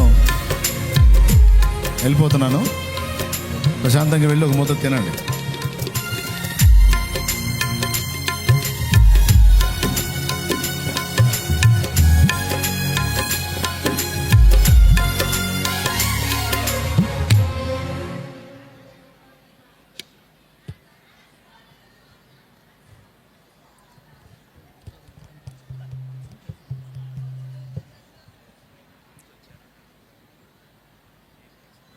నిలబడన్నా, చేస్తాను అక్కడ. పరిశుద్ధుడైన మా తండ్రి, దూర ప్రాంతం నుంచి నీ పాదాల చెంతకు వచ్చిన బిడ్డలు, వారు ఏ పరిస్థితుల్లో ఉన్నారో దయచేసి కనికరించి, వారున్న శారీరక, మానసిక, ఆత్మీయ సమస్యల నుంచి విడుదల దయచేసి, ఆరోగ్యము దయచేసి, గలిబిలి, గందరగోళం, శోధన, ఇతర బాధలన్నీ కూడా తొలగించి, సమాధానం ఇచ్చి, మనోప్రశాంతత ఇచ్చి, ముఖాల్లో సంతోషం ఇచ్చి, నీ కృపలో వర్ధిల్లే భాగ్యం చేయి. బిడ్డలందరినీ కూడా నీ హస్తముతో ముట్టి స్వస్థపరిచి క్షేమాన్ని కలిగించి, వారికి ఉన్న ఆవేదన, దుఃఖం తొలగించి, ప్రశాంతంగా నిన్ను హత్తుకొని, నేను మహింపరచుకొని, నీలో ఆనందించే కృప బిడ్డలందరికీ దయచేయమని యేసు ప్రశస్త నామములో ప్రార్థించి పొంది ఉన్నాం తండ్రి. ఆమేన్. చేశాను, ఆయిల్ కోసం చేశాను ఇందాక. వెళ్ళి అది రాసుకొని ప్రార్థన చేసుకో, దేవుడు కార్యం చేస్తాడు. ఒట్టిగా నూనె రాసి వదిలేయకండి, నూనె రాసుకొని ప్రార్థన చేయాలి, దేవుడు కార్యం చేస్తాడు. మీ అందరికీ వందనాలు.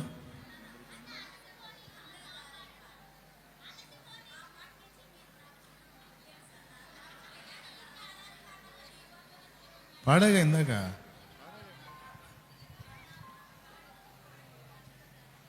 సరే చేశా, చిన్నోడి కోసం కూడా చేశా.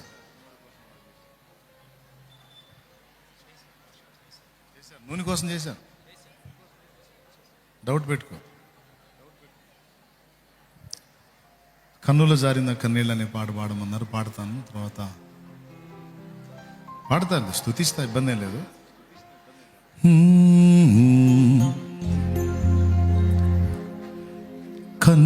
జారిన కన్నీళ్ళు తడిపెను దేవుని పాదాలు.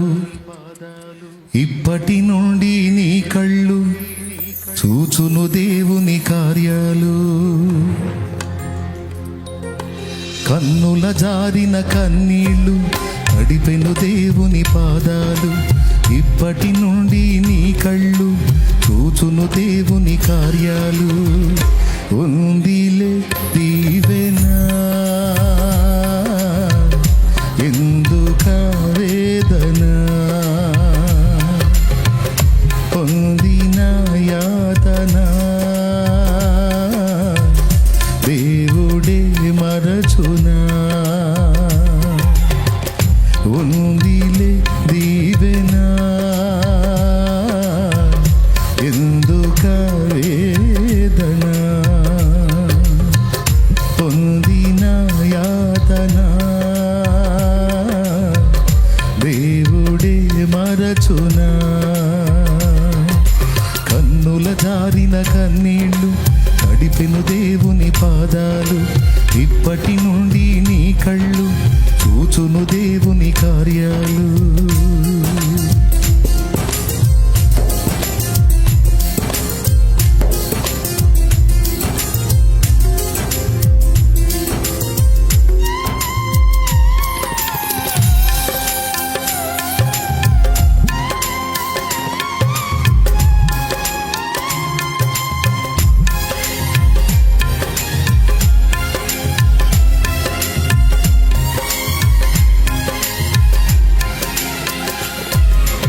అలుగాకి లోకం నిందించిన ఏకాకి వై నీవు రోదించిన.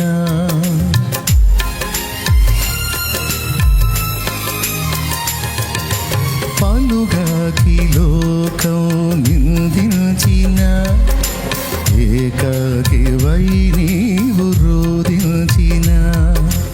అవమాన పర్వాలు ముగిసేనులే, ఆనంద గీతాలు పాడేవులే. నవ్వినోళ్ళంత నీ ముందు తలను వంచేరు ఇక ముందు. నవ్వినోళ్ళంత నీ ముందు తలను వంచేరు ఇక ముందు. ఉందిలే దీవెనా ఎందుక వేదన, పొందిన యాతన దేవుడే మరచునా.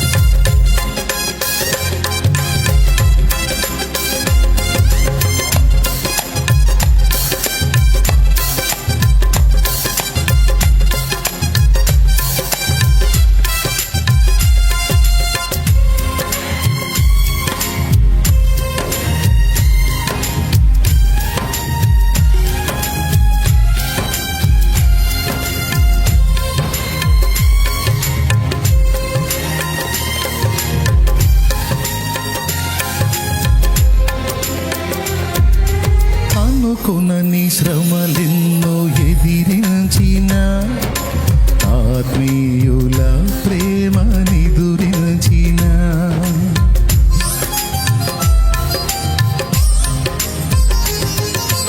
అనుకునని శ్రమలెన్నో ఎదిరించిన, ఆత్మీయుల ప్రేమనిదురించిన.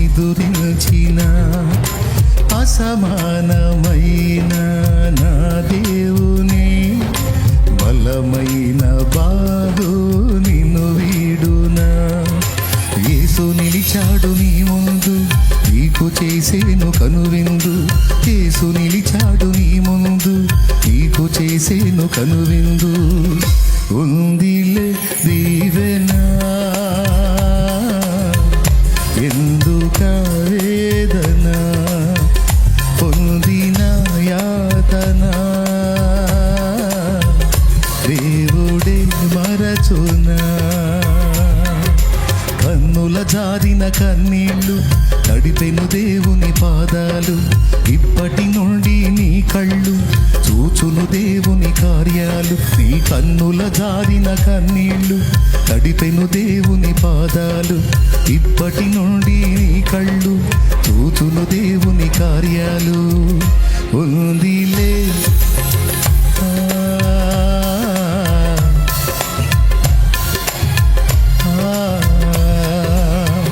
పొందిన యాతన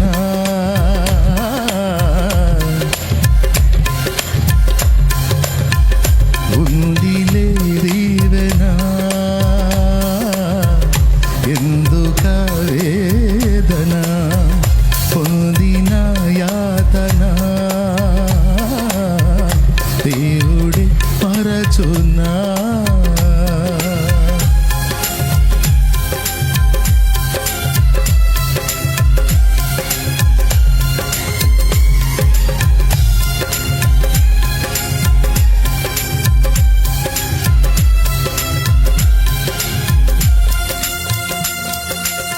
praise the lord.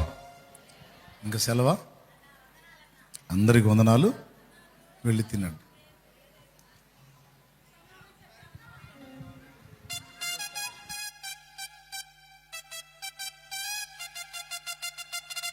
Praise the lord.